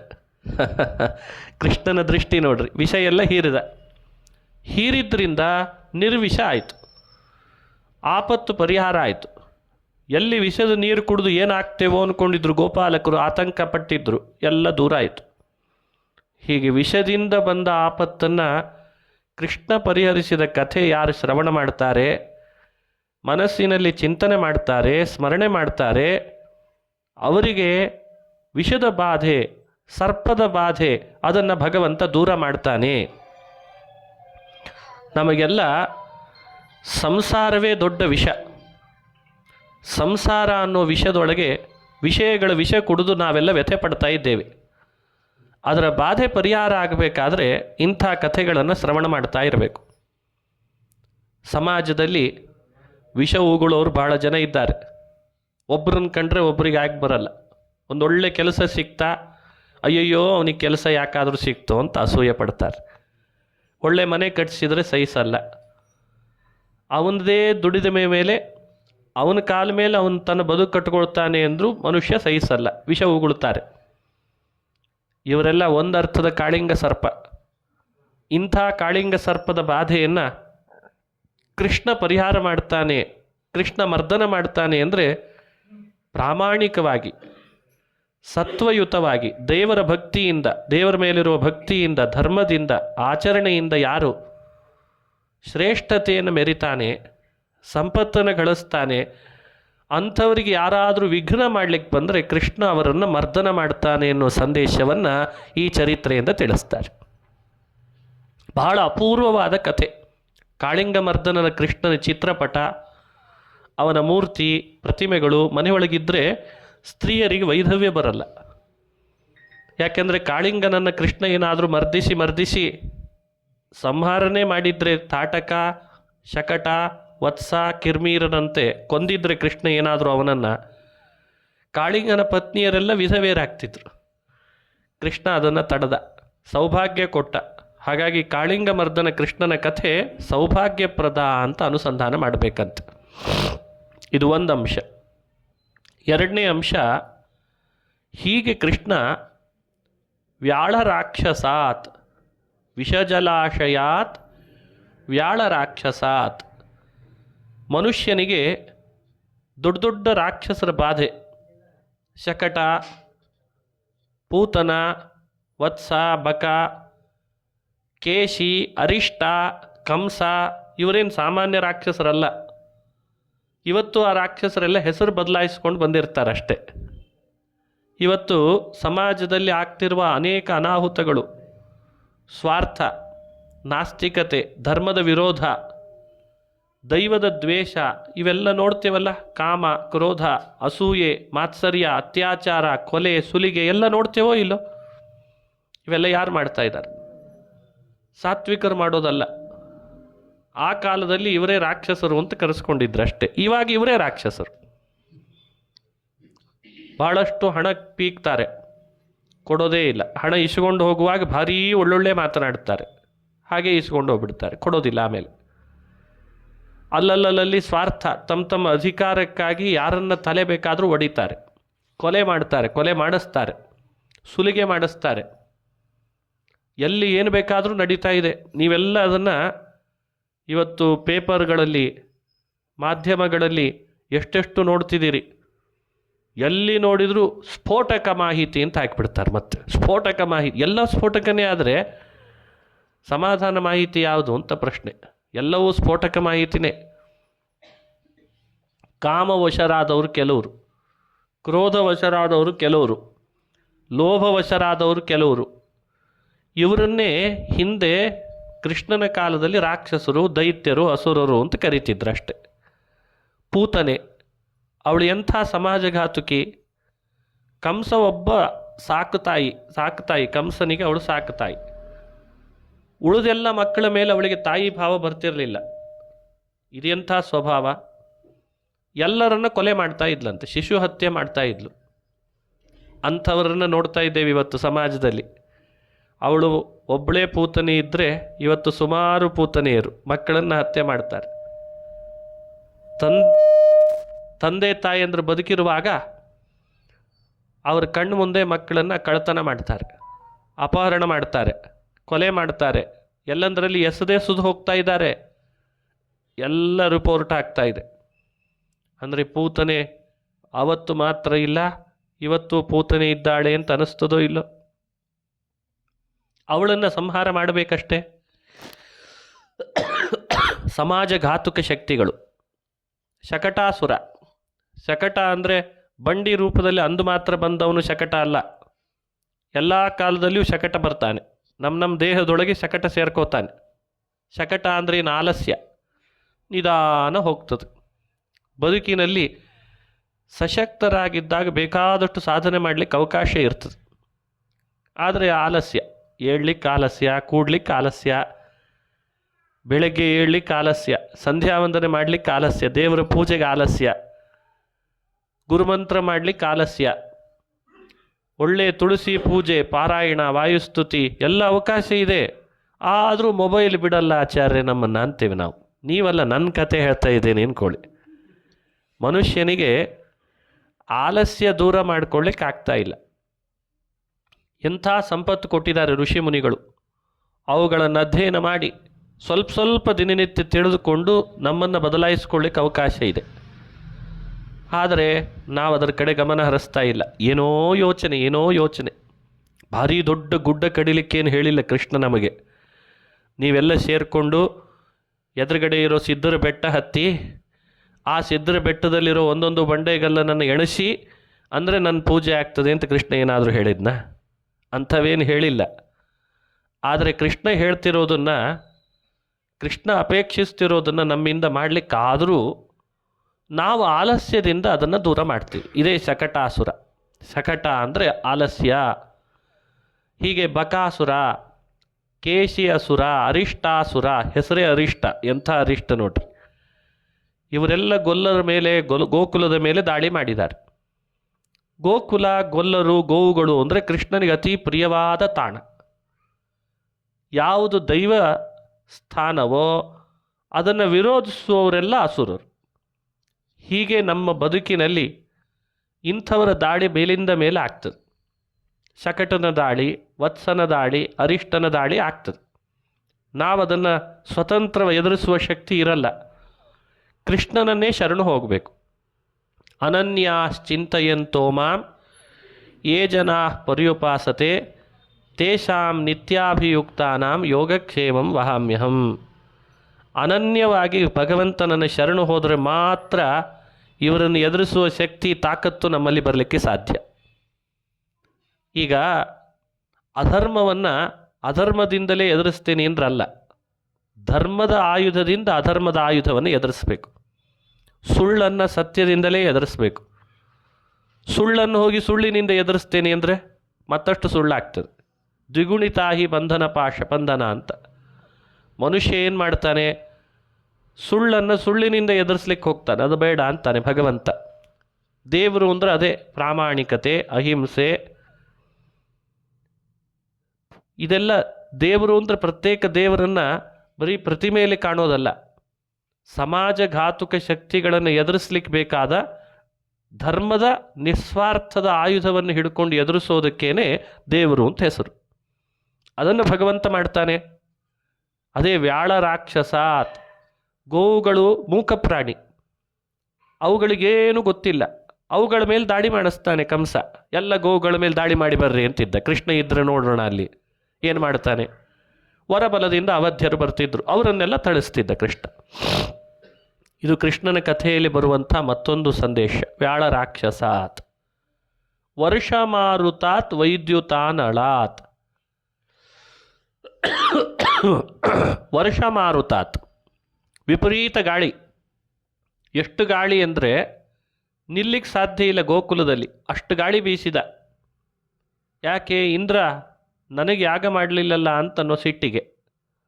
ಅದೇ ರೀತಿ ಗುಡುಗು ಸಿಡಿಲು ಮಿಂಚು ಶುರು ಮಾಡಿಸಿದ. ಪ್ರಳಯ ಕಾಲದ ಸಾಮರ್ಥ್ಯ ಮೋಡಗಳನ್ನು ಹೇಳಿದ, ಎಲ್ಲ ಗೋಕುಲ ಕೊಚ್ಚಿ ಹೋಗೋ ಹಾಗೆ ಮಾಡ್ರಿ ಅಂತ. ಕೃಷ್ಣ ಅಂದ, ನನ್ನ ಮಾತು ಕೇಳಿ ನನ್ನ ಮೇಲೆ ವಿಶ್ವಾಸ ಮಾಡಿದ್ರಿ ಅಂದಮೇಲೆ ನಾನು ನಿಮಗೆ ನೀರಿನಲ್ಲಿ ಕೊಚ್ಚೋ ಹಾಗೆ ಮಾಡಲ್ಲ ಅಂತಂದ.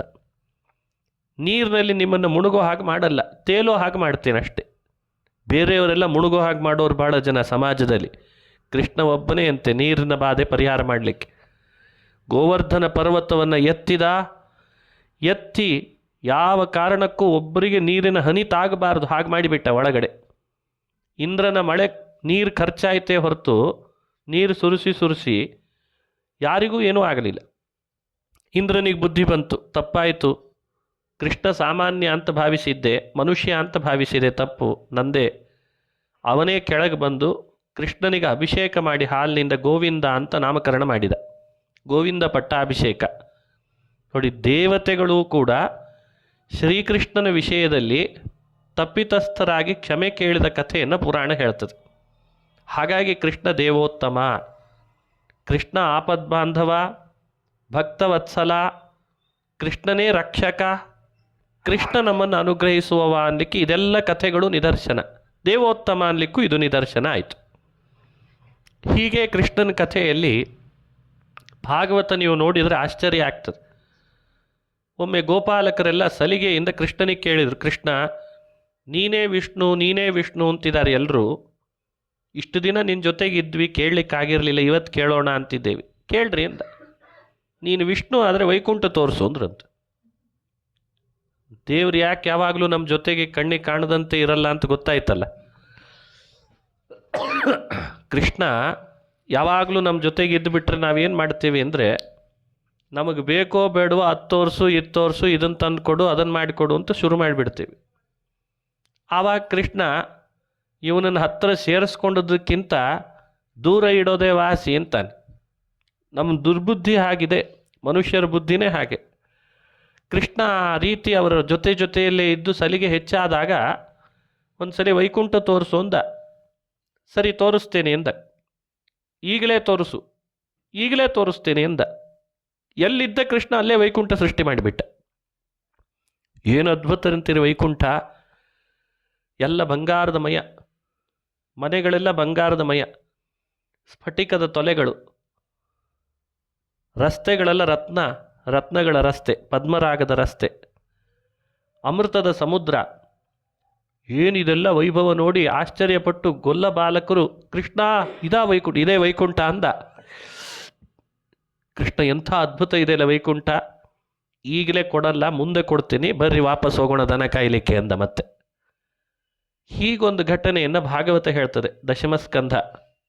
ಯಾಕೆ ಹೇಳಿದೆ ಇದನ್ನು ಅಂದರೆ, ತನ್ನ ಭಕ್ತರು ಅಪೇಕ್ಷೆ ಪಟ್ಟರೆ ವೈಕುಂಠ ತೋರಿಸ್ಲಿಕ್ಕೂ ಕೃಷ್ಣ ಹಿಂದೆ ನೋಡಲ್ಲ ಅನ್ನಲಿಕ್ಕೆ ಈ ಕಥೆಯನ್ನು ನೋಡ್ರಿ.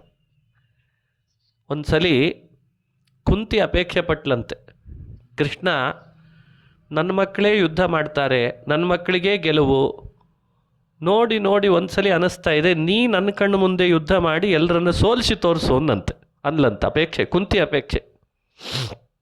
ಹೌದಾ, ಈಗಲೇ ತೋರಿಸ್ತೇನೆ ಇಂದ. ಒಂದು ಸಭೆ, ರೈವತ ಪರ್ವತದ ಹತ್ರ ಒಂದು ಸಭೆ, ಎಲ್ಲ ರಾಜರು ಸೇರಿದ್ದಾರೆ, ದುರ್ಯೋಧನಾದಿಗಳೆಲ್ಲ ಬಂದಿದ್ದಾರೆ. ಒಂದು ದಿನದೊಳಗೆ ಸೇರಿದ ಸಭೆ ಒಳಗೆ ಕೆಲವೇ ಮುಹೂರ್ತದಲ್ಲಿ ಕೃಷ್ಣ ಯುದ್ಧ ಮಾಡಿ ಎಲ್ಲರನ್ನು ಸೋಲಿಸಿಬಿಟ್ನಂತೆ. ಅವರ ರಥ ಕತ್ತರಿಸಿದ, ಧ್ವಜ ಕತ್ತರಿಸಿದ,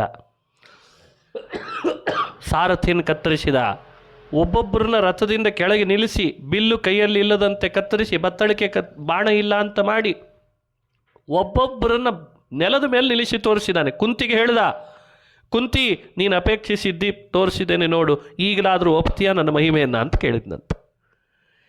ಈ ಘಟನೆ ಮಹಾಭಾರತದಲ್ಲಿ ಬರ್ತದೆ. ಹೀಗೆ ಕೃಷ್ಣನ ಪರಾಕ್ರಮಕ್ಕೆ, ಶ್ರೀಕೃಷ್ಣನ ಭಕ್ತ ವಾತ್ಸಲ್ಯಕ್ಕೆ ಎಷ್ಟು ಕಥೆಗಳು ಬೇಕು ನಿಮಗೆ ಮಹಾಭಾರತ, ಹರಿವಂಶ, ಭಾಗವತದಲ್ಲಿ ನೋಡ್ರಿ. ಒಮ್ಮೆ ಹೀಗೊಂದು ಘಟನೆ ನಡೀತು ಅಂತದೆ. ಅವನ ಭಕ್ತ ವಾತ್ಸಲ್ಯ ತನ್ನ ಭಕ್ತರನ್ನು ಕೃಷ್ಣ ಬಡತನದಲ್ಲಿ ಬೇಯಿಸಲಿಕ್ಕೆ ಅಂತ ಇಷ್ಟಪಡಲ್ಲ, ಆದರೆ ಪರೀಕ್ಷೆ ಮಾಡ್ತಾನೆ, ಅವರವರ ಕರ್ಮವನ್ನು ಅನುಭವಿಸಲಿಕ್ಕೆ ಕೊಡ್ತಾನೆ. ಇದನ್ನು ಕೃಷ್ಣ ಜಗತ್ತಿಗೆ ತೋರಿಸ್ಬೇಕಾಗಿದೆ. ಕಥೆ ಬಹಳ ಪ್ರಸಿದ್ಧ. ಕುಚೇಲ ಅಂತ ಅವನ ಹೆಸರು. ಹೆಸರೇ ಕುಚೇಲ. ಅವನ ಹೆಸರು ಕುಚೇಲ ಅಂತ ಯಾಕೆ ಬಂತು? ಸಂಸ್ಕೃತದಲ್ಲಿ ಚೇಲ ಅಂದರೆ ಬಟ್ಟೆ. ಏನು ಬಟ್ಟೆ ಹಾಕ್ಕೊಂಡಿದ್ದ ಆತ, ಆ ಬಟ್ಟೆ ಒಳಗೆ ಎಲ್ಲ ಕಡೆಯಲ್ಲಿ ತೂತೆ ಇತ್ತಂತೆ. ಅಷ್ಟು ಛಿದ್ರ ಛಿದ್ರ ಆಗಿತ್ತು. ಅಯಂ ಪಟಃ ಒಬ್ಬ ಕವಿ ಹೇಳುವ ಮಾತು. ರಾಜನ ಆಸ್ಥಾನದಲ್ಲಿ ಒಬ್ಬ ಕವಿ ಇದ್ದಂತೆ. ಆ ಕವಿ ತಾನು ದಿನಾ ಒಂದು ಶಾಲು ಹಾಕ್ಕೊಂಡು ಬರ್ತಾ ಇದ್ದ. ಎಂಥ ಶಾಲು, ಹೇಗಿತ್ತದು ಅಂದರೆ ಮಡಿಕೆ ಮಡಿಕೆ ಮಡಿಕೆ ಮಡಿಕೆ ಮಾಡಿದ್ದ. ಆ ಶಾಲಿನ ಒಂದು ಭಾಗ ಮಾತ್ರ ಎಲ್ರಿಗೆ ಜರ್ತಾರಿ ಅಂತಿರ್ತಾರಲ್ಲ, ಜರಿ, ಅದು ಎಲ್ರಿಗೆ ಕಾಣಬೇಕು, ಬೇರೆ ಭಾಗ ಕಾಣಬಾರ್ದು. ಹಾಗೆ ಮಾಡಿಕೊಂಡು ಅದನ್ನು ಒಂದು ಕಡೆ ಹಾಕ್ಕೊಂಡು ಬರ್ತಿದ್ದ. ರಸ್ತೆಯಲ್ಲಿ ಮತ್ತೊಬ್ಬ ಸಿಕ್ಕ, ಅವನು ಕವಿನೇ. ಏನು ದಿನ ಶಾಲು ಹಾಕ್ಕೊಂಡು ಬರ್ತಿರಲ್ಲ ನೀವು, ಸ್ವಲ್ಪ ಶಾಲನ್ನು ಚೆನ್ನಾಗಿ ಬಿಡಿಸಿ ಮೈ ತುಂಬ ಮೈ ಕಾಣದಂತೆ ಹೊಚ್ಕೊಳ್ಬೋದಲ್ಲ. ಈಗ ಹೊದ್ದುಕೊಳ್ಳುವಾಗಲೇ ಹಾಗೆ ಹೊದ್ದುಕೊಂಡ್ರೆ, ಕೆಲವರಿಗೆಲ್ಲ ಮೈ ತೋರಿಸ್ಕೊಂಡು ಹೊದ್ದುಕೊಳ್ಳೋದೊಂದು ಫ್ಯಾಷನ್ ಅಂದ್ಕೊಂಡಿದ್ದಾರೆ ಇತ್ತೀಚೆಗೆ. ಹಾಗೆ ಮಾಡಬಾರ್ದು ಅಂತಿದೆ ಶಾಸ್ತ್ರಗಳಲ್ಲಿ. ಮನುಷ್ಯನ ಇಂಥಿಂಥ ಅವಯವಗಳು ಯಾರಿಗೂ ಕಾಣಬಾರ್ದು, ಅದು ವಸ್ತ್ರ ಸಂಹಿತೆ. ಇವನಿಗೆ ದೇಹ ತುಂಬ ಮೂಳೆಗಳು, ಮಾಂಸವೇ ಇಲ್ಲ, ರಕ್ತವಿಲ್ಲ, ಅಷ್ಟು ಬಡತನ. ಅದಕ್ಕೆ ಆತ ಕವಿ ಆದ್ದರಿಂದ ಸಂಸ್ಕೃತದಲ್ಲಿ ಒಂದು ಮಾತು ಹೇಳಿದ್ದಂತೆ. ಈ ಎದುರುಗಡೆ ಪ್ರಶ್ನೆ ಮಾಡಿದ ಕವಿಗೆ, ಅಯಂ ಪಟಃ ಸಂವೃತ ಏವ ಶೋಭತೆ, ಅಯಂ ಪಟಃ ಪ್ರಾವರಿತುಂ ನ ಶಕ್ಯತೆ. ಅಯಂ ಪಟಃ, ಈ ಬಟ್ಟೆ ಎಷ್ಟು ಮಡಿಚಿ ಮಡಿಚಿ ಮಡಿಚಿ ಇದೆ ಅಷ್ಟು ಚೆನ್ನಾಗಿ ಕಾಣಿಸ್ತದಪ್ಪ, ಇದನ್ನು ಬಿಚ್ಚಿದ್ರೆ ಚೆನ್ನಾಗಿ ಕಾಣಲ್ಲ ಅಂದ. ಯಾಕೆ ಅಂದರೆ ಎಲ್ಲ ಛಿದ್ರ ದರಿದ್ರತಾಂಗತಃ, ಎಲ್ಲ ಕಡೆಯಲ್ಲಿ ಹರಿದಿದೆ, ಎಲ್ಲ ಕಡೆ ತೂತಿದೆ, ಎಲ್ಲ ಕಡೆಯಲ್ಲಿ ಛಿದ್ರ ಛಿದ್ರ ಆಗಿಬಿಟ್ಟಿದೆ. ಹಾಗೆ ಕುಚೇಲ ದೇಹದೊಳಗೆ ಮೂಳೆಗಳೇ ಕಾಣಬೇಕು. ಬಡತನ ಕಿತ್ತಿ ತಿಂತಿದೆ. ಕೃಷ್ಣನ ಪರಮಾಪ್ತ ಸ್ನೇಹಿತ. ಬಡತನ ಅಂದರೆ ಮೈ ತುಂಬ ಆವರಿಸಿದೆ. ಏನು ಮಾಡಬೇಕು? ಒಂದು ಹೊತ್ತಿಗೆ ಗತಿ ಇದ್ದರೆ ಒಂದು ಹೊತ್ತಿಗೆ ಇರ್ತಿರಲಿಲ್ಲ. ಹೆಂಡತಿ ಹತ್ರ ಮಾತ್ರ ಮಾತಾಡುವಾಗ ಕೃಷ್ಣ ಅಂತ ವಿಷಯ ಬಂದರೆ ಸಾಕು. ಕೃಷ್ಣ ಅಲ್ಲಿ ಹಾಗೆ ಮಾಡಿದ, ಜರಾಸಂಧನನ್ನು ಸೋಲಿಸಿದ, ಕೃಷ್ಣ ಹಸ್ತಿನಾವತಿಗೆ ಹೋಗಿದ್ದ, ಕೃಷ್ಣ ಮಥುರಾ ಪಟ್ಟಣದಲ್ಲಿದ್ದಾನೆ, ಕೃಷ್ಣ ಅಲ್ಲಿದ್ದಾನೆ ಇಲ್ಲಿದ್ದಾನೆ ಎಲ್ಲ ಬರ್ತಿತ್ತಲ್ಲ ವೃತ್ತಪತ್ರಿಕೆಗಳಲ್ಲಿ. ಬರೋ ಪುರುಸತ್ತಿಲ್ಲದೆ ಹೇಳ್ತೆ, ನಾನು ಅವನು ಒಟ್ಟಿಗೆ ಇದ್ವಿ ಹಾಸ್ಟೆಲಲ್ಲಿ, ನನ್ನ ಕೊಲೀಗ್ ಅವನು, ಭಾರಿ ಮಾತಾಡ್ತಿದ್ದ ಕೃಷ್ಣ. ಸಣ್ಣವನಿದ್ದಾಗಿಂದ ಹಾಗೆ ಅವನು ನನ್ನ ಸ್ನೇಹಿತ, ಹೆಮ್ಮೆ ಇದೆ. ದಿನ ಹೆಂಡತಿ ಹೇಳ್ತಾ ಇದ್ದಾಳೆ, ಇಷ್ಟು ಸ್ನೇಹಿತ ಅಂತೀರಿ, ಒಂದೇ ಹಾಸಿಗೆಯಲ್ಲಿ ಮಲಗ್ತಿದ್ವಿ ಅಂತೀರಿ, ಗುರುಕುಲದಲ್ಲಿ ಒಟ್ಟಿಗೆ ಓದ್ತಿದ್ವಿ ಅಂತೀರಿ, ಚಿಂತನೆ ಹೇಳ್ತಿದ್ದ ಅಂತೀರಿ, ಯಾಕೊಂದ್ಸಲಿ ಅವನ ಮನೆಗೆ ಹೋಗಿ ಬರಬಾರ್ದು? ಅವನೇನು ಬೇಡ ಅಂತಾನೆ ಬರಲಿಕ್ಕೆ, ಹೋದರೆ ಅವನು ಬೇಡ ಅಂತ ವಾಪಸ್ ಕಳಿಸ್ತಾನೆಯೇ? ಎಂಥ ದೈವ! ಅವನನ್ನು ಸ್ನೇಹಿತ ಅಂತ ಹೇಳ್ಕೋತೀರಿ ಹೆಮ್ಮೆಯಿಂದ, ನಿಮಗೇನು ಅವನ ದರ್ಶನ ಮಾಡಬೇಕು ಅಂತ ಅನಿಸೋದೇ ಇಲ್ವೇ? ನೋಡಿ, ಹೆಂಡತಿ ತನ್ನ ಯಜಮಾನಿಗೆ ಹೇಳುವ ಮಾತು ಅಂತದೆ ಪುರಾಣ. ಇದು ಪುರಾಣದ ಮಾತುಗಳು. ಬರೀ ಕುಚೇಲನ ಹೆಂಡತಿ ಅವನಿಗೆ ಹೇಳಿದ್ಲು ಅಂತಲ್ಲ, ಪುರಾಣ ನಮಗೆ ಹೇಳಿಸ್ತದೆ. ಒಂದು ಸಲಿಯಾದರೂ ಅವನ ಕಥೆ ಕೇಳು, ಅವನ ಸ್ಮರಣೆ ಮಾಡು, ಅವನ ಭಜನೆ ಮಾಡು. ಯಾಕೆ ಅವನಿಂದ ಅಷ್ಟು ದೂರ ಹೋಗ್ತೀವಿ ಅಂತ. ನಾವೆಲ್ಲ ಜೀವರು, ಶಕುಂತ ಪಕ್ಷಿ ಇದ್ದ ಹಾಗೆ ಅಂತದ್ದು ಉಪನಿಷತ್ತು. ನಮ್ಮ ಹಾರಾಟ, ನಮ್ಮ ಹೋರಾಟ ಎಷ್ಟೇ ಇದ್ದರೂ ಕೊನೆಗೆ ಕತ್ಲ ಆಗ್ತಿರ್ಲಿಕ್ಕೆ ಗೂಡು ಸೇರಲೇಬೇಕಲ್ವೇ ಪಕ್ಷಿ. ಒಂದು ಶಕುಂತ ಪಕ್ಷಿಗೆ ಕಾಲಿಗೆ ಹಗ್ಗ ಕಟ್ಟಿದ್ದಾನೆ, ಮಧ್ಯದಲ್ಲಿ ಒಂದು ಗೂಟ ಬಡಿದಿದ್ದಾನೆ. ಹಗ್ಗ ಕಟ್ಟಿ ಹಾರು ಅಂತಾನೆ, ದೊಡ್ಡ ಹಗ್ಗ. ಅದು ಬೆಳಗ್ಗೆ ಎಲ್ಲ ಕಡೆ ಹಾರಾಟ ಮಾಡಿ ಮಾಡಿ ಮಾಡಿ ಕೊನೆಗೆ ಎಲ್ಲಿ ಬಂದು ನಿಲ್ಲಬೇಕು, ಮತ್ತೆ ಗೂಟದ ಹತ್ರನೇ ನಿಲ್ಲಬೇಕು. ಹಾಗೆ ಭಗವಂತ ಗೂಟ ಇದ್ದ ಹಾಗೆ ತನ್ನದೇ ಇಚ್ಛಾ ಅನ್ನುವ ಹಗ್ಗ ನಮ್ಮ ಕಾಲಿಗೆಲ್ಲ ಕಟ್ಟಿದ್ದಾನೆ ಶಕುಂತ ಪಕ್ಷಿಗೆ. ನಾವು ಎಷ್ಟೆಲ್ಲ ಹಾರಾಟ ಹೋರಾಟ ಮಾಡಿದರೂ ಸಂಸಾರದೊಳಗೆ ಅವನು ಒಳ್ಳೆಯವ, ಇವನು ಕೆಟ್ಟವ, ಇವ ಭಾಳ ಸಾತ್ವಿಕ, ಅವನು ಭಾರಿ ಧಾರ್ಮಿಕ, ಇವ ಸತ್ಯವಂತ, ಇವ್ರು ಭಾರಿ ದೊಡ್ಡವರು, ನೀ ಎಷ್ಟೆಲ್ಲ ಹೋರಾಟ ಮಾಡಿ ಬಾ, ಕೊನೆಗೆ ನನ್ನ ಹತ್ರನೇ ಬರಬೇಕು ಅಂತಾನೆ ಭಗವಂತ. ಇದು ಉಪನಿಷತ್ತು ಹೇಳುವ ತತ್ವ. ಹೇ ಜೀವಾತ್ಮ, ಅರೇ ಶಕುಂತ ಪಕ್ಷಿಯ ಉದಾಹರಣೆ ಕೊಡ್ತದೆ. ಹಾಗೆ ಹೆಂಡತಿ ಹೇಳ್ತಾಳೆ, ನೀನು ಎಷ್ಟು ಹಾರಾಟ ಮಾಡಿದ್ರೆ ಏನಂತೆ, ದೇವರ ಪಾದಕ್ಕೆ ಬೀಳ್ಬೇಕಲ್ಲಪ್ಪ. ಇಲ್ಲ ಇಲ್ಲ, ಇವತ್ತು ಹೋಗ್ತೇನೆ ಅಂತಂದ. ಎಂದೂ ಬುದ್ಧಿ ಬಂದಿರಲಿಲ್ಲ ಅವನಿಗೆ. ಅವತ್ತು ಪ್ರೇರಣೆ ಆಯಿತು, ಹೊರಟು ನಿಂತಾಗ ನೆನಪಾಯಿತು, ಕೃಷ್ಣನ ಸನ್ನಿಧಿಗೆ ಹೋಗಬೇಕಾದ್ರೆ ಬರಿಗೈಯಲ್ಲಿ ಹೋಗಬಾರ್ದು. ಯಾರಾದರೂ ರೋಗಿಗಳಿದ್ದರೆ, ಬಹಳ ರೋಗ ಬಂದಿದೆ, ಅವರು ಮಾತಾಡಿಸ್ಲಿಕ್ಕೆ ಹೋಗ್ತಿದ್ದೇವೆ ಅಂದರೆ ಬರಿಗೈಯಲ್ಲಿ ಹೋಗಬಾರ್ದು. ಗುರುದರ್ಶನಕ್ಕೆ ಹೋಗಬೇಕಾದ್ರೆ ಬರಿಗೈಯಲ್ಲಿ ಹೋಗಬಾರ್ದು. ರಿಕ್ತ ಹಸ್ತೇನ ನಗಂತವ್ಯಂ, ರಿಕ್ತ ಹಸ್ತರಾಗಿ ಹೋಗಬಾರ್ದು. ಕೈಯಲ್ಲಿ ಏನಾದರೂ ಒಂದು ಇಟ್ಕೊಂಡೇ ಹೋಗಬೇಕು. ಅದಕ್ಕೆ ಅವನಿಗೆ ಅನ್ನಿಸ್ತು, ಅಲ್ಲೇ ಕೃಷ್ಣನ್ ನೋಡಿ ಬಾ ಅಂತ ಹೇಳ್ತಿದ್ದಿ, ಕೃಷ್ಣನ ದರ್ಶನ ಮಾಡಲಿಕ್ಕೆ ಹೋಗಬೇಕಾದ್ರೆ ಬರಿಗೈಯಲ್ಲಿ ಹೋಗೋದೇನೆ, ಏನಾದರೂ ಕೊಡು. ಸರಿ ಅಂತ ಮನೆ ಒಳಗೆ ಹೋದ್ಲು, ಅಡಿಗೆ ಮನೆ ಒಳಗೆ ಹೋದ್ಲು. ಯಾವ ಪಾತ್ರೆ ತೆಗಿತಾಳೆ, ಯಾವ ಡಬ್ಬಿ ತೆಗಿತಾಳೆ, ಎಲ್ಲ ಕಡೆ ಮಕ್ಕಳೇ ಇದ್ದಾರೆ. ಮಕ್ಕಳೇ ಯಾಕೆ ಅಂದರೆ ಮಕ್ಕಳಿಗೆ ಬಟ್ಟೆ ಇಲ್ಲ, ಹಾಕ್ಕೊಳ್ಳಿಕ್ಕೆ ಬಟ್ಟೆ ಇಲ್ಲ, ಕೊಂಡುಕೊಳ್ಳಿಕ್ಕೆ ಹಣ ಇಲ್ಲ. ಅದಕ್ಕೆ ಪಾಪ ಬರಿಮೈಯಲ್ಲಿ ಅಡ್ಡಾಡಬಾರ್ದು ಅಂತ ಅವೆಲ್ಲ ಪಾಪ ಮನೆ ದೊಡ್ಡ ದೊಡ್ಡ ಡಬ್ಬಿಗಳನ್ನೇ ತಮ್ಮ ವಸ್ತ್ರ ಥರ ಮಾಡ್ಕೊಂಡ್ಬಿಟ್ಟಿದ್ದು. ಏನೇನೂ ಇಲ್ಲ, ಎಲ್ಲ ಖಾಲಿ. ತಡೀರಿ ಅಂತ ಹೇಳಿದ್ಲು ಹೆಂಡತಿ. ಆ ಬೀದಿಗಳಲ್ಲಿ ಅಡ್ಡಾಡಿದ್ಲು 4 ಮನೆ ಮುಂದೆ ಹೋಗಿ ನಿಂತಲು. ನಮ್ಮ ಯಜಮಾನರ ಕೃಷ್ಣನ ದರ್ಶನಕ್ಕೆ ಹೊರಟಿದ್ದಾರೆ, ಏನಾದರೂ ಕೊಡ್ರಿ. ಅವತ್ತು ಎಲ್ಲರ ಮನೇಲಿ ಅವಲಕ್ಕಿ ಇತ್ತಂತೆ. ಆ ಅವಲಕ್ಕಿ ತಂದು ಇವನ ಹೊದ್ದುಕೊಂಡಂಥ ವಸ್ತ್ರದೊಳಗೆ ಹಾಕಬೇಕಲ್ಲ. ಎಲ್ಲಿ ಹಾಕ್ಲಿಕ್ಕೆ ಹೋಗ್ತಾಳೆ ಅದು ವಸ್ತ್ರ ಛಿದ್ರ ಕೆಳಗೆ ಬೀಳ್ತಿದೆ. ಅಂತೂ ಕಷ್ಟಪಟ್ಟು ಗಂಟು ಕಟ್ಟಿ ಹಾಕಿದ್ಲಂತೆ. ಅದನ್ನು ಮತ್ತೆ ಗಂಟು ಕಟ್ಟಿದ, ಅದನ್ನೇ ಇಟ್ಟುಕೊಂಡ ಸೊಂಟದಲ್ಲಿ. ಸರಿ ಅಂತ ಏದುರುಸುರು ಹತ್ತುಕೊಂಡು ಹೋದ ಕೃಷ್ಣನ್ ನೋಡಬೇಕು. ಇದ್ದದ್ದು ಅವಂತಿಪುರದಲ್ಲಿ. ಅವಂತಿಯಿಂದ ದ್ವಾರಕೆಗೆ ಹೋದ. ದ್ವಾರಕೆಯಲ್ಲಿ ಕೃಷ್ಣನಿದ್ದಾನೆ. ಕೃಷ್ಣನ ದರ್ಶನ, ಅಯಂ ಹಿ ಪರಮೋ ಲಾಭ, ಕೃಷ್ಣನ ದರ್ಶನವೇ ಲಾಭ ನನಗೆ ಇವತ್ತು ಅಂತ ಹೋಗ್ತಾನೆ. ಮೊದಲೇ ಕೃಷ್ಣ ದ್ವಾರಪಾಲಕನಿಗೆ ಹೇಳಿಟ್ಟಿದ್ದ, ಇವತ್ತು ನನ್ನ ಒಬ್ಬ ಸ್ನೇಹಿತ ಬರ್ತಾನೆ ಇವತ್ತು. ನೋಡಿ, ಭಗವಂತ 1 ಹೆಜ್ಜೆ ಮುಂದಿಟ್ಟರೆ ಭಕ್ತ 2 ಹೆಜ್ಜೆ ಭಗವಂತ ಮುಂದೆ ಬಂದಿರ್ತಾನಂತೆ. ಅದನ್ನೇ ಅಲ್ವೇ ಹೇಳಿದ್ದು ದಾಸರು, ಆಳು ಮುಂದಲ್ಲವೇನೋ ಭಕುತ ಜನ ಮುಂದೆ ನೀನವರ ಹಿಂದೆ, ಯುಕುತಿಗೆ ನಿಲುಕದೋ ಗಯಾ ಗದಾಧರನೇ. ಇವ ಬರ್ತಿರುವಾಗಲೇ ಮೇಲಿನಿಂದ ನೋಡಿ ಕೃಷ್ಣ ರಭಸದಿಂದ ಇಳಿತಾ ಬಂದ ಮೆಟ್ಲ. 16,100 ಜನ ಸ್ತ್ರೀಯರು ಕೃಷ್ಣನ ಹೆಂಡತಿಯರು, ಆಮೇಲೆ ಮತ್ತೆ ಮಹಿಷಿಯರು. ಕೃಷ್ಣನ ಈ ರಭಸ ಓಡಾಟ ಯಾವತ್ತೂ ಇಂಥದ್ದು ಇರಲಿಲ್ಲ. ಅವರಿಗೆ ಆಶ್ಚರ್ಯ ಆಗಿಬಿಡ್ತು, ಹಿಂಗ್ಯಾಕೆ ಮಾಡ್ತಿದ್ದಾರೆ ನಮ್ಮ ಯಜಮಾನ್ರು ಇವತ್ತು. ನೋಡಿದರೆ ಕೃಷ್ಣನಿಗೆ ತನ್ನ ಸ್ನೇಹಿತ ಬಂದ ಅಂತ ಆನಂದ. ಮಹಾದ್ವಾರದ ಹತ್ರ ಬಂದು ಕುಚೇಲನನ್ನು ಗಟ್ಟಿ ಅಪ್ಕೊಂಡಂತೆ ದ್ವಾರಪಾಲಕ ಆಶ್ಚರ್ಯಪಟ್ಬಿಟ್ಟು, ಯಾರಿವ ಅಂತ ನೋಡಿದರೆ ಅವನ ದೇಹ ಬಡಬಡಕಲ ದೇಹ, ಯಾವುದೋ ಭಿಕ್ಷೆ ಬೇಡ್ಲಿಕ್ಕೆ ಬಂದಾಗ ಕಾಣ್ತಿದ್ದಾನೆ. ಕೃಷ್ಣ ಅವನ್ನ ಅಪ್ಕೊಂಡ್ಬಿಟ್ನಲ್ಲ ಅಂತ ಆಶ್ಚರ್ಯಪಟ್ಟ. ಒಳಗೆ ಕರ್ಕೊಂಡು ಹೋದ. ತಾನು ಕೂಡ್ತಾ ಇದ್ದ ಉಯ್ಯಾಲೆ ಮೇಲೆ ಕುಚೇಲನನ್ನು ಕೂಡಿಸಿದ. ಕೃಷ್ಣನ ಆದರ ನೋಡಬೇಕು. ಅವನಿಗೆ ಕಕ್ಕಾವಿಕ್ಕಿ ಆಗಿಬಿಟ್ಟಿದ್ದಾನೆ ಆಗಲೇ, ಕಸಿವಿಸಿ ಎಲ್ಲಿ ಏನು ಮಾತಾಡಿಬಿಡ್ತೀನೋ ಕೃಷ್ಣನ ಹತ್ರ. ಪರದೈವ ಜಗದ್ದೊಡೆಯ 14 ಲೋಕದ ಒಡೆಯನಾದ ಶ್ರೀಹರಿಯ ಮುಂದೆ ಇಂಥ ವೈಭವ.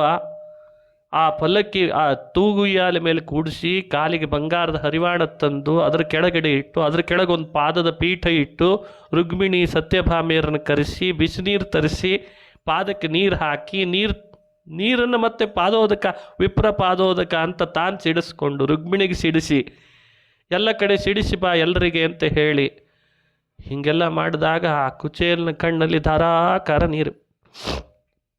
ಏನಿದು ಹೀಗ್ಯಾಕೆ ಮಾಡ್ತಿದ್ದಾನೆ ಕೃಷ್ಣ? ಆಮೇಲೆ ಕೃಷ್ಣನು ಕೂತು ಅವನ ಕೈ ಗಟ್ಟಿ ಹಿಡ್ಕೊಂಡ್ಬಿಟ್ಟಿದ್ದಾನೆ, ಬಿಡವಲ್ಲ. ಹೇಗಿದ್ದಿ? ಎಷ್ಟು ದಿನ ಆಯ್ತಲ್ಲ ಬಂದು, ಇಷ್ಟು ದಿನ ಬೇಕಾಯ್ತಾ ನನ್ನ ಹತ್ರ ಬರಲಿಕ್ಕೆ? ನಿನಗೆ ನೆನಪೇ ಆಗಲಿಲ್ವೇ? ಅಂತೂ ಬಂದೆಲ್ಲ.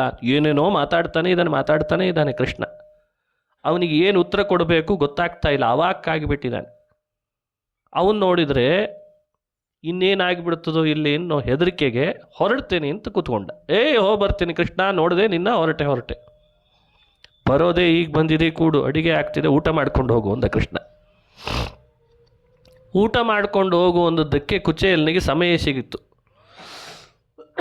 ಕೃಷ್ಣ ಅಂದ, ಎಲ್ಲರ ಪರಿಚಯ ನಿನಗೆ ಮಾಡಿಸ್ಬೇಕು, ನಿನ್ನ ಪರಿಚಯ ನಾನು ಎಲ್ರಿಗೆ ಮಾಡಿಸ್ಬೇಕು ಅಂದ. ಬೇಡ ಅಂತಿದ್ದಾನೆ ಕುಚೇಲ. ಬೇಡ, ನಂದೇನು ಪರಿಚಯ ಕೃಷ್ಣ, ನಾನು ಯಾರು? ಸ್ವಾಮಿ, ನನ್ನ ಪರಿಚಯ ಏನು? ಇಲ್ಲ ನಿಂಗೆ ಗೊತ್ತಿಲ್ಲ, ಕೊಡು. ಇವಳು ನನ್ನ ಮನೆಯವಳು, ಅಲ್ಲಿ ಹೋಗಿದ್ದೆ, ಜಾಂಬವಂತ ಅಂತಿದ್ದ, ನಿಂಗೆ ಗೊತ್ತಿರಲಿಕ್ಕಿಲ್ಲ. ಜಾಂಬವಂತ ಶಮಂತಕ ಮಣಿ ತರಲಿಕ್ಕೆ ಹೋದೆ, ಕನ್ಯಾದಾನ ಮಾಡ್ದ, ಇವಳನ್ನ ಮದುವೆ ಮಾಡ್ಕೊಂಡ್ಬಂದೆ. ಅವರಪ್ಪ ಸತ್ರಾಜಿತ್ ಅಂತಿದ್ದ, ಸತ್ಯಭಾಮಿ, ಇವಳನ್ನ ಮದುವೆ ಮಾಡ್ಕೋಬೇಕಾಯ್ತು. ಷಣ್ಮಹಿಷಿಯರದ್ದೆಲ್ಲ ಕತೆ ಹೇಳ್ದ, ನರಕಾಸುರಂದೆಲ್ಲ ಹೇಳ್ದ. ಕೇಳಿ ಎಲ್ಲ ಗೊತ್ತಿದೆ ಅಂತಾನು, ಎಲ್ಲ ದಿನಾ ಪೇಪರ್ನಲ್ಲಿ ಓದ್ತಿದ್ದೆ ಅಂದ ಇವ. ಹೌದು ಕೃಷ್ಣ, ಕೇಳಿದ್ದೇನೆ ಅಂದ. ಇಷ್ಟೊತ್ತು ತನಕ ಇವ್ರದೇ ಆಯ್ತು, ನಿಂದು ಹೇಳ್ಬೇಕೀಗ ಅಂದ. ಕುಚೇಲನಿಗೆ ಹೆದರಿಕೆ. ಯಾಕೆ ಅಂದರೆ ಕುಚೇಲ ಒಂದು ತಪ್ಪು ಮಾಡಿದ್ದ. ಅವರ ಗುರುಕುಲದಲ್ಲಿರುವಾಗ ಕುಚೇಲ ಸಾಂದೀಪಿನಿ ಆಚಾರ್ಯರ ಗುರುಕುಲದಲ್ಲಿ ಇದ್ದ, ಕೃಷ್ಣನೂ ಸೇರಿದ್ದ ಅಲ್ಲಿಗೇನೆ. ಕೃಷ್ಣ ಸೇರಿದ ಗುರುಕುಲ, ಕುಚೇಲನೂ ಸೇರಿದ ಗುರುಕುಲ, ಅಲ್ಲಿ ಅವರ ಅಮ್ಮ ಅವಲಕ್ಕಿ ಕಳಿಸಿದ್ರಂತೆ. ಈ ಗುರುಕುಲದಲ್ಲಿ ಓದುವಾಗ ಕೆಲವೊಮ್ಮೆ ಯಾರಾದರೂ ಗುರುಕುಲದ ಕಡೆಗೆ ಹೋಗ್ತಾರೆ ಅಂದರೆ ಅವಲಕ್ಕಿ ಕಳಿಸ್ದೆ, ಸಿಹಿ ತಿಂಡಿ ತಿನಿಸು ಕಳಿಸ್ದೆ, ಉಂಡಿ ಕಳಿಸ್ದೆ ಮಾಡ್ತಿರ್ತಾರೆ. ಕುಚೇಲನ ಅಮ್ಮ ಅವಲಕ್ಕಿ ಕಳಿಸಿದ್ದಾರೆ. ಆ ಕುಚೇಲನಿಗೆ ಆ ಅವಲಕ್ಕಿ ಬಂದಾಗಿಂದ ಯೋಚನೆ, ಯಾವಾಗ ತಿನ್ನಬೇಕು? ಎಲ್ಲರ ಮುಂದೆ ತಿನ್ಲಿಕ್ಕೆ ಬಂದರೆ ಒಂದು ಹಿಡಿನೂ ಸಿಗಲ್ಲ. ಅವು ಎಲ್ಲರೂ ಬರ್ತಾರೆ, ಹುಡುಗರು, ಅವರೇ ತಿಂದುಬಿಡ್ತಾರೆ. ಸರಿ, ಎಲ್ಲರ ಮುಂದೆ ಬೇಡ, ಹೊರಗೆ ಹೋಗಿ ತಿನ್ನೋಣ ಅಂದರೆ ಹೊರಗೆ ಹೋಗ್ಲಿಕ್ಕೆ ಬಿಡಬೇಕಲ್ಲ ಗುರುಗಳು.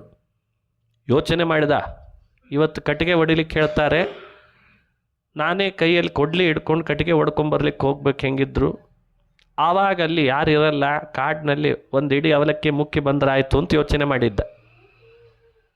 ಸರಿ ಅಂತ ಆ ರೀತಿ ಯೋಚಿಸ್ಕೊಂಡಿರುವಾಗಲೇ ಗುರುಪತ್ನಿ ಹೇಳಿದರು, ಕುಚೇಲ ಕಟ್ಟಿಗೆ ಹೊಡ್ಕೊಂಬಾರೋ ಹೋಗಿ. ಕೊಡ್ಲಿ ಹಿಡ್ಕೊಂಡು ಹೊರಟೇ ಬಿಟ್ಟ ಉತ್ಸಾಹದಿಂದ, ಯಾಕಂದ್ರೆ ಅವಲಕ್ಕಿ ತಿನ್ನಬೇಕಲ್ಲ ಅಂತ. ವಯಸ್ಸು ಸಣ್ಣದು, ತಿನ್ನಬೇಕು, ಆಡಬೇಕು, ಓಡಬೇಕು ಅಂತ ಆಸೆ. ಓಡ್ತಾನೆ ಕೊಡ್ಲಿ ಹಿಡ್ಕೊಂಡು. ಕೃಷ್ಣ ಅಂತಾನೆ, ನನ್ನ ಬಿಟ್ಟು ಹೊರಟೆಲ್ಲೋ ಇವತ್ತು ಅಂದ. ನನ್ನ ಬಿಟ್ಟು ಹೊರಟೆಲ್ಲೋ, ನಾನು ಬರ್ತೀನಿ. ನೀ ಬೇಡ ಅಂತಾನೆ. ಕೃಷ್ಣನಿಗೆ ಬೇಡ ಅಂತಿದ್ದಾನೆ, ಅವಲಕ್ಕಿ ತಿನ್ನಬೇಕಲ್ಲ ಅಂತ. ಬಿಡಲ್ಲ ಅಂದ. ನೀ ಬೇಡ ಅಂದ್ರೆ ನಾನು ಯಾಕೆ ಬಿಡಲಿ, ನಾನು ಬರ್ತೀನಿ. ಅಟ್ಟಿಸ್ಕೊಂಡು ಹೋದ. ಇದು ಕೃಷ್ಣನ ದಯೆ. ಆಮೇಲೆ ಕೃಷ್ಣ ಕುಚೇಲ ಹೇಳಿದ್ದಂತೆ, ನೋಡು, ನೀನು ಬೇಡ ಅಂದ್ರು ಬಂದಿದ್ದೀ, ಕೊಡ್ಲಿ ನಿನ್ನ ಕೈಯಲ್ಲಿ ಕೊಡ್ತೀನಿ, ನೀನು ಮೇಲೆ ಹತ್ತಿ ಕಟ್ಟಿಗೆ ಎಲ್ಲ ಒಡಿ, ನಾನು ಕೆಳಗೆ ನಿಂತು ಆರಿಸಿ ಗಂಟು ಕಟ್ತೀನಿ ಅಂತಂದ. ಕೃಷ್ಣನಿಗೇ ಕಟ್ಟಿಗೆ ಹೊಡಿಲಿಕ್ಕೆ ಹೇಳ್ದವನಿವ. ಕೊಡ್ಲಿ ತಗೊಂಡು ಸರ ಕೃಷ್ಣ ಮರ ಹತ್ತಿದ. ಒಣಗಿದ ಪೆಡ್ಡೆಗಳನ್ನು ಒಡಿಲಿಕ್ಕೆ ಶುರು ಮಾಡಿದ. ಅವನು ಒಡೆಯುವಾಗ ಇವನು ಅಲ್ಲಿ ಇಲ್ಲಿ ನೋಡಿ ಆ ಗಂಟು ತೆಗೆದು 2 ಹಿಡಿ ಅವಲಕ್ಕಿ ಬಾಯಲ್ಲಿ ಹಾಕ್ಕೊಂಡು ಬಾಯಿ ಒರೆಸ್ಕೊಂಡು, ಆಮೇಲೆ ಕೃಷ್ಣ ಮೇಲಿನಿಂದ ಕೆಳಗೆ ಇಳಿದು ಬಂದ ಮೇಲೆ ಯಾವುದೋ ಒಂದು ಅವಲಕ್ಕಿದು, ಅದು ಕೆಲವೊಮ್ಮೆ ತಿಂದಾಗ ಅಲ್ಲೇ ಅಂಟ್ಕೊಂಡ್ಬಿಟ್ಟಿರ್ತದೆ ಬಾಯಲ್ಲಿ. ಕುಚೇಲ ಅದೇನೋ ಅಂಟುಕೊಂಡಿದೆ ಅಲ್ಲ, ಏನಿಲ್ಲ ಅಂದ. ಒರೆಸ್ಕೊಂಡ ಮತ್ತೆ. ಅವತ್ತು ಮೇಲೆ ನಿಂತು ಕೃಷ್ಣ ಅಂದ, ಅಲ್ಲೋ ನನ್ನ ಮ್ಯಾಲೆ ನಿಲ್ಲಿಸಿ ನೀನು ಕೆಳಗಿದ್ದು ನನಗೆ ಕಾಣದಂತೆ ತಿಂತೇನೆ ಅಂತೆಲ್ಲ ಹ್ಯಾಕೆ ಸಾಧ್ಯ ಅಂದ ಕೃಷ್ಣ. ಊರ್ಧ್ವ ಮೂಲಂ ಅಧಶಾಖಂ. ಎತ್ತರದಲ್ಲಿರೋ ದೇವರಿಗೆ ಕೆಳಗೆ ನಾವೆಲ್ಲ ಕಣ್ಣು ಮುಚ್ಚಿಕೊಂಡು ಹಾಲು ಕುಡಿದು ಕೂಡಲೇ ಗೊತ್ತಾಗದೇ ಇರ್ತದ. ಅವತ್ತೇ ಅನ್ಕೊಂಡ ನಿನ್ನ ಕಡೆ 2 ಹಿಡಿ ಅವಲಕ್ಕಿ ವಸೂಲು ಮಾಡದೆ ಇದ್ರೆ ಕೇಳು ಅಂತ. ಏನೋ ಬಾಯಲ್ಲಿ ಅಂಟುಕೊಂಡಿದೆ ಅಂತ ಅವಲಕ್ಕಿನೇ ಕೊಡಲ್ಲ ಅಂತ ಹೇಳಲಿಲ್ಲ, ಕೊಡು ಅಂತ ಹಠ ಮಾಡಲಿಲ್ಲ. ಯಾವತ್ತು ಇಸುಗೊಳ್ಬೇಕೋ ಇಸುಗೊಳ್ತೀನಿ ಎಂದ ಶ್ರೀಹರಿ. ಇಲ್ಲಿ ಬಂದಾಗ ಶುರು ಮಾಡಿಬಿಟ್ಟ ಕತೆ. ನಾನು ಇವನು ಎಲ್ಲಿ ಹೋದರೂ ಒಟ್ಟಿಗೆ ಹೋಗ್ತಿದ್ವಿ. ಒಮ್ಮೆ ಗುರುಕುಲದಲ್ಲಿ ಕಟ್ಟಿಗೆ ಹೊಡಿಲಿಕ್ಕೆ ಹೇಳಿದ್ರು. ಕೃಷ್ಣ ಹೇಳೋ ಕತೆ. ಇವ ಕೊಡ್ಲಿ ಹಿಡ್ಕೊಂಡು ಹೊರಟಿದ್ದ, ನಾನು ಬರ್ತೀನಿ ಅಂತ ಹೋದೆ. ನಾನು ಮೇಲೆ ನಿಂತಿದ್ದೆ, ಇವ ಕೆಳಗೆ ನಿಂತಿದ್ದ ಅಂತ ಇಷ್ಟಂದ. ಕೃಷ್ಣನ ಗಟ್ಟಿ ಹಿಡ್ಕೊಂಡ್ಬಿಟ್ಟಂತೆ ಕುಚೇಲ. ಮುಂದಿನ ಕತೆ ಹೇಳಬೇಡ, ಅವಲಕ್ಕಿ ಕತೆ ಬಂತು. ಇನ್ನು ಹೇಳೇ ಬಿಡ್ತಾನೆ. ಎಲ್ಲರೂ ನಗುತ್ತಾರೆ. ಅವಮಾನ ಆಗ್ತದೆ ನನಗೆ. ಯಾಕೆ ಬೇಕದು ಕೃಷ್ಣ, ಅದು ಯಾಕೆ ಬೇಕು, ಬಿಟ್ಬಿಡೋ ಆ ಕಥೆ. ಇಲ್ಲ ಇಲ್ಲ ಅದನ್ನು ಹೇಳಲೇಬೇಕು ಅಂತ ಕೃಷ್ಣ. ಎಲ್ಲರೂ ಭಾರಿ ಉತ್ಸಾಹದಿಂದ ಕೇಳ್ತಿದ್ದಾರೆ, ಏನೋ ಹೇಳ್ತಿದ್ದಾರೆ ನಮ್ಮ ಯಜಮಾನ್ರ ಕತೆ ಅಂತ.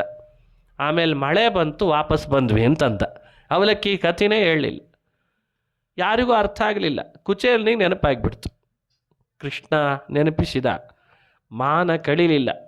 ಅಮಾನಿ ಮಾನದೋ ಮಾನ್ಯ ಲೋಕಸ್ವಾಮಿ ತ್ರಿಲೋಕದೃಕ್. ಅವನು ಅಮಾನಿ, ಅವನು ಮಾನದ. ಯಾರ ಭಕ್ತರ ಮಾನವನ್ನು ಹ್ಯಾಕೆ ಕಾಪಾಡಬೇಕೋ ಹಾಗೆ ಕಾಪಾಡ್ತಾನೆ. ಮಾನ ಕಳಿಲಿಕ್ಕಿಲ್ಲ, ನಾನು ಮಾನ ಕೊಡಲಿಕ್ಕಿದ್ದೇನೆ. ಶ್ರೀಪತಿರ್ ಮಾನದೋ ನಹ ಮಾನಂ ದದಾತಿ. ತನ್ನ ಭಕ್ತರಿಗೆ ಜ್ಞಾನನೂ ಕೊಡ್ತಾನೆ, ಮಾನವನ್ನು ಕೊಡ್ತಾನೆ, ಸ್ಥಾನ ಕೊಡ್ತಾನೆ. ನಾವದನ್ನು ಮರೆತು ಬಿಡ್ತೇವೆ ಅಷ್ಟೆ. ಅವನಿಗೆ ನೆನಪಾಯಿತು, ಆದರೂ ಸುಮ್ಮನಿದ್ದಾನೆ. ಕೃಷ್ಣ ಅಂತಾನೆ, ಅದೇನು ಬಂದಾಗಿಂದ ಟೊಂಕದಲ್ಲಿ ಒಂದು ಗಂಟು ಕಟ್ಕೊಂಡು ಬಂದುಬಿಟ್ಟಿದೆಯಲ್ಲ, ಏನದು ಅಂದ. ಏನಿಲ್ಲ ಏನಿಲ್ಲ. ಅಲ್ಲ ನನಗೇಂತೇನಾದರೂ ತರಬೇಕೋ ಬೇಡವೋ? ಅಲ್ಲಿಂದ ಬಂದಿದ್ದಿ, ನಿನಗಲ್ಲ ನಿಮ್ಮ ಮನೆಯೊಳಗೆ ಆದರೂ ನೆನಪಾಯಿತೋ ಇಲ್ಲೋ ನನ್ನ ಬಗ್ಗೆ? ಇಲ್ಲ ಇಲ್ಲ ಏನಿಲ್ಲ ಏನಿಲ್ಲ ಏನಿಲ್ಲ. ಕೃಷ್ಣನೇ ಕೈ ಹಾಕಿಬಿಟ್ಟ ಟೊಂಕಕ್ಕೆ. ಆ ಗಂಟು ಬಿಚ್ಚಿದ. ಅಲ್ಲೋ ಎಂಥ ಒಳ್ಳೆ ಅವಲಕ್ಕಿ ತಂದಿದ್ದಿ, ಹಾಗೆ ಗಂಟಲ್ಲಿಟ್ಕೊಂಡು ಎಲ್ಲ ಕುಚೇಲ ಅಂತಾನೆ. ನಾಚಿ ನೀರಾಗಿಬಿಟ್ಟ ಕುಚೇಲ. ಒಪ್ಪಿಡಿ ಅವಲಕ್ಕಿಯ ತಂದವನಿಗೆ. ಒಂದಿಡಿ ಅವಲಕ್ಕಿ ತಿಂದ. ರುಕ್ಮಿಣಿನ ಕರೆದ, ಬಾಯಿಲಿ ನೋಡಿ ಎಷ್ಟು ಚಂದ ಕಲಿಸಿದಾಳೆ ಕುಚೇಲನ ಹೆಂಡತಿ ಅವಲಕ್ಕಿ, ಏನು ರುಚಿಯಾಗಿದೆ ಅದು ಅಂತ. ಆ ಅವಲಕ್ಕಿ ಮಷಿನ್ ಅವಲಕ್ಕಿ ಅಲ್ಲದು, ಪೇಪರ್ ಅವಲಕ್ಕಿ ಅಲ್ಲ. ಮನೆ ಮನೆಗಳಲ್ಲಿ ಕುಟ್ಟಿ ಕುಟ್ಟಿ ಮಾಡಿದ ಅವಲಕ್ಕಿಯನ್ನು ಕೃಷ್ಣ ಬಾಯಲ್ಲಿ ಸವದು ಸವದು ಸವದು ಆ ಕುಚೇಲನ ಹಿಂದಿನ ಜನ್ಮದ ಕರ್ಮಗಳನ್ನೆಲ್ಲ ಕಡ್ದುಬಿಟ್ಟ. ಎಲ್ಲ ಕಡ್ದ, ಎಲ್ಲ ಸವದ. ಸಾಕು ಹೋಗು ಅಂದ. ಆ ಕುಚೇಲನಿಗೆ ಏನು ಮಾಡಬೇಕು ತಿಳಿಲಿಲ್ಲ. ಆ ಅವಲಕ್ಕಿನೂ ರುಚಿ ಇದೆ ಅಂತಿದ್ದಾನಲ್ಲ ಕೃಷ್ಣ ಅಂತ ಅವನಿಗೆ. ಇನ್ನಿಲ್ಲಿರಬಾರ್ದು ಅನ್ನಿಸ್ತವನಿಗೆ. ಇನ್ನೇನೋ ಆಗ್ತದೆ ಅನಾಹುತ, ನನ್ನಿಂದ ಒಂದು ವಿರೋಧ ನಡೀತ, ಅಪರಾಧ ನಡೀತದೆ, ಹೋಗ್ಬರ್ತೀನಿ. ಅಡುಗೆ ಆಯಿತು ಅಂತ ಹೇಳಿ ಊಟಕ್ಕೆ ಹಾಕಿಸಿ ಅವನಿಗೆ ಆಸನ ಕೊಟ್ಟು ಪಾದ ಒತ್ತಿ ದಕ್ಷಿಣೆ ಕೊಟ್ಟು ಮನೆ ಹೊರಗೆ ಮಹಾದ್ವಾರದವರೆಗೂ ಕೃಷ್ಣ ಅವನನ್ನು ಹೋಗಿ ಬರ್ತೇನೆ ಅಂತದ್ದಕ್ಕೆ ಕಳಿಸ್ಲಿಕ್ಕೆ ಅಂತ ಬಂದು ಎಲ್ಲಿವರೆಗೂ ಕುಚೇಲ ದೂರ ದೂರ ಹೋಗ್ತಾನೆ, ಒಂದ್ಸಲಿ ಹಿಂದೆ ತಿರುಗ್ತಾನೆ, ದೂರ ದೂರ ಹೋಗ್ತಾನೆ, ಹಿಂದೆ ತಿರುಗ್ತಾನೆ, ಕೃಷ್ಣನ ನೋಡ್ತಾನೆ. ಕೃಷ್ಣ ಅಲ್ಲೇ ನಿಂತಿದ್ದ. ನೋಡೋಣ ಮತ್ತೆ ಬರ್ತಾನೇನು ಅಂತ. ಅವ ಬರಲಿಲ್ಲ. ಇವ ಬಾ ಅಂತ ಕರೀಲಿಲ್ಲ. ನಿನ್ನ ಕಷ್ಟಗಳೇನು ಅಂತ ಇವ ಕೇಳಲಿಲ್ಲ. ನನ್ನ ಕಷ್ಟಗಳು ಹೀಗಿದೆ ಅಂತ ಅವ ಹೇಳಲಿಲ್ಲ. ಯೋಚನೆ ಆಯಿತು. ದಾರಿಯಲ್ಲಿ ಹೋಗುವ ಕುಚೇಲನಿಗೆ ಒಂದು ಮಾತು ಕೇಳಬೇಕ ಬೇಡ, ಕೃಷ್ಣ ನನ್ನ ಹೇಗೆ ಬದುಕು ಕಟ್ಕೊಂಡಿದ್ದಿ, ಏನು ನಿನ್ನ ವೃತ್ತಿ, ಮಕ್ಕಳೆಷ್ಟು, ಬಡತನನ ಸಿರಿತನನ ಕೇಳಬೇಕ ಬೇಡ? ನಾನು ಹೇಳಲಿ ಅಂತ ಕೇಳಲಿಲ್ವೋ ಏನೋ ಅದನ್ನು ಅಂದ್ಕೊಂಡ ಅವನೇ. ಕೇಳದೇ ಇದ್ರೆ ಏನಂತೆ? ದೇವರ ದರ್ಶನಕ್ಕಿಂತ ಮತ್ತೊಂದು ಲಾಭ ಏನಿದೆ ಹೇಳಿ? ಅಯಂ ಹಿ ಪರಮೋ ಲಾಭ. ಆಗಲೇ ಬಂದ ಭಾಗವತದ ಮಾತು. ಅವನ ದರ್ಶನವೇ ಜೀವನದಲ್ಲಿ ಲಾಭ. ನನ್ನ ಪಾಪಗಳೆಲ್ಲ ಕಳೀಲಿಕ್ಕೆ ಇದಕ್ಕಿಂತ ಬೇರೆ ಏನು ಬೇಕು? ಇವತ್ತು ನನ್ನ ಜನ್ಮ ಧನ್ಯ. ನಾನಾಗಿ ಕೇಳೋದಲ್ಲ, ಅವನಾಗಿ ಕೊಟ್ಟದ್ದನ್ನು ಅನುಭವಿಸ್ಬೇಕಷ್ಟೇ ಭಕ್ತರು ಅಂತ ಅನ್ಕೊಂಡು ಮನೆ ಕಡೆಗೆ ಬಂದ. ನೋಡ್ತಾನೆ ಮನೆ ಯಜಮಾನರು. ಕುಚೇಲ ಮನೆ ಯಜಮಾನ ಮನೆ ಹತ್ರ ಬಂದಿದ್ದಾನೆ. ಮನೆಯೇ ಕಾಣ್ತಾ ಇಲ್ಲ. ಅಲ್ಲೇ ಸುತ್ತಾನೆ, ಇದು ಯಾವ ನಮ್ಮ ಮನೆ ಇತ್ತಲ್ಲ ಎಲ್ಲಿ ಹೋಯ್ತು ಅಂತ. ಮನೆ ಬದಲಾಗಿದೆ. ನಂಬರ್ ನೋಡ್ತಾನೆ, ಅದೇ ಇದೆ ಪುಣ್ಯಕ್ಕೆ. ಈ ನಂಬರ್ ಕೊಟ್ಟಿರ್ತಾರಲ್ಲ ಹೌಸಿಂಗ್ ಬೋರ್ಡ್ನವರು, ನಂಬರ್ ಅದೇ ಇದೆ. ಮನೆ ಬದಲಾಗಿದೆ. ಒಳಗಿಂದ ಬಂದ್ಲಂತೆ ಹೆಂಡತಿ. ಒಳ್ಳೆ ಅದ್ಭುತವಾದಂತಹ ವಸ್ತ್ರ ತೊಟ್ಟಿದ್ದಾಳೆ, ಆಭರಣಗಳನ್ನು ತೊಟ್ಟಿದ್ದಾಳೆ, ಜಗಜಗಿಸ್ತಿದ್ದಾಳೆ ಹೆಂಡತಿ. ಮುತ್ತಿನ ಮೂಗುತಿ ಹಾಕಿದ್ದಾಳೆ. ಬಂದರು, ಬರ್ರಿ ಬರ್ರಿ ಬರ್ರಿ ಅಂತ ಕೇಳ್ತೀವಿ. ಇವನಿಗೆ ಇವಳು ಯಾರು ಅಂತ ಅಂಥದ್ದು ನೋಡೇ ಇಲ್ಲ. ಏಕವಸ್ತ್ರಳಾಗಿದ್ದವಳನ್ನು ನೋಡಿದವನು ಇದು ಯಾರು, ನೀನು ಯಾರು ಅಂದ. ಅವಳು ತಕ್ಷಣ ಕೇಳ್ತಾಳೆ, ಏನ್ರಿ ಅಂದ್. ನೀನೇ ಅಂತ ಗೊತ್ತಾಯ್ತಂತೆ. ಕೆಲವರು ಧ್ವನಿ ಕೇಳಿದ ಕೂಡಲೇ ಯಾರು ಅಂತ ಗೊತ್ತಾಗ್ಬಿಡ್ತದೆ. ಅಲ್ಲ, ನೀನೇನು ಹೀಗಾಗಿದೆ, ಏನು ಹೀಗಾಗಿದೆ ಅಂತಿರಲ್ಲ. ಅನನ್ಯಾಶ್ಚಿಂತಯಂತೋ ಮಾಂ ಯೇ ಜನಾಃ ಪರ್ಯುಪಾಸತೆ. ಆ ದೈವ ಕಣ್ತೆರೆದು ಕಳಿಸ್ಕೊಟ್ಟಿದ್ದಾನೆ ಸಂಪತ್ತನ್ನು. ಏನು ಮಾಡಿದ್ರಿ ಈ ಕೃಷ್ಣನ ಹತ್ರ ಹೋಗಿ ನೀವು? ಇದು ಲಾಭ. ಅದನ್ನೇ ದಾಸರು ಒಪ್ಪಿಡಿ ಅವಲಕ್ಕಿಯ ತಂದವನಿಗೆ ಎಲ್ಲವನ್ನೂ ಕೊಟ್ಟ ಭಗವಂತ. ಕುಚೇಲನ್ನು ಸುಧಾಮನನ್ನು ಮಾಡಿದ. ಹೀಗೆ ಐಶ್ವರ್ಯವನ್ನು ಕೊಡುವವ, ಬಡತನವನ್ನು ಕಳೆಯುವವ, ತನ್ನ ಭಕ್ತರನ್ನು ತಾನು ರಕ್ಷಿಸುವವ ಅನ್ನೋ ಕೃಷ್ಣನ ಕಥೆ ಭಾಗವತ ಪುರಾಣದಲ್ಲಿ ಬರ್ತದೆ. ಇದನ್ನು ಕೇಳಿ ಇದನ್ನು ತಿಳಿದಾದರೂ ನಾವು ಕೃಷ್ಣನಲ್ಲಿ ಭಕ್ತಿ ಹೇಗೆ ಮಾಡಬೇಕು, ಎಷ್ಟು ವಿಶ್ವಾಸ ಇಡಬೇಕು ಅನ್ನೋದನ್ನು ನೋಡಬೇಕು. ಅಂಥ ಭಾಗವತದ ಕೆಲವು ಚರಿತ್ರೆಗಳನ್ನು ಇವತ್ತು ಕಂಡಿದ್ದೇವೆ. ನಾಳೆ ಮತ್ತೆ ಇನ್ನು ಕೆಲವು ಅಂಶಗಳನ್ನು ಅನುಸಂಧಾನ ಮಾಡಿ ದೇವರಲ್ಲಿ ಸಮರ್ಪಣೆ ಮಾಡೋಣ ಅಂತ ಹೇಳ್ತಾ ಶ್ರೀಕೃಷ್ಣಾರ್ಪಣಮಸ್ತು. ಹರಯೇ ನಮಃ, ಹರಯೇ ನಮಃ.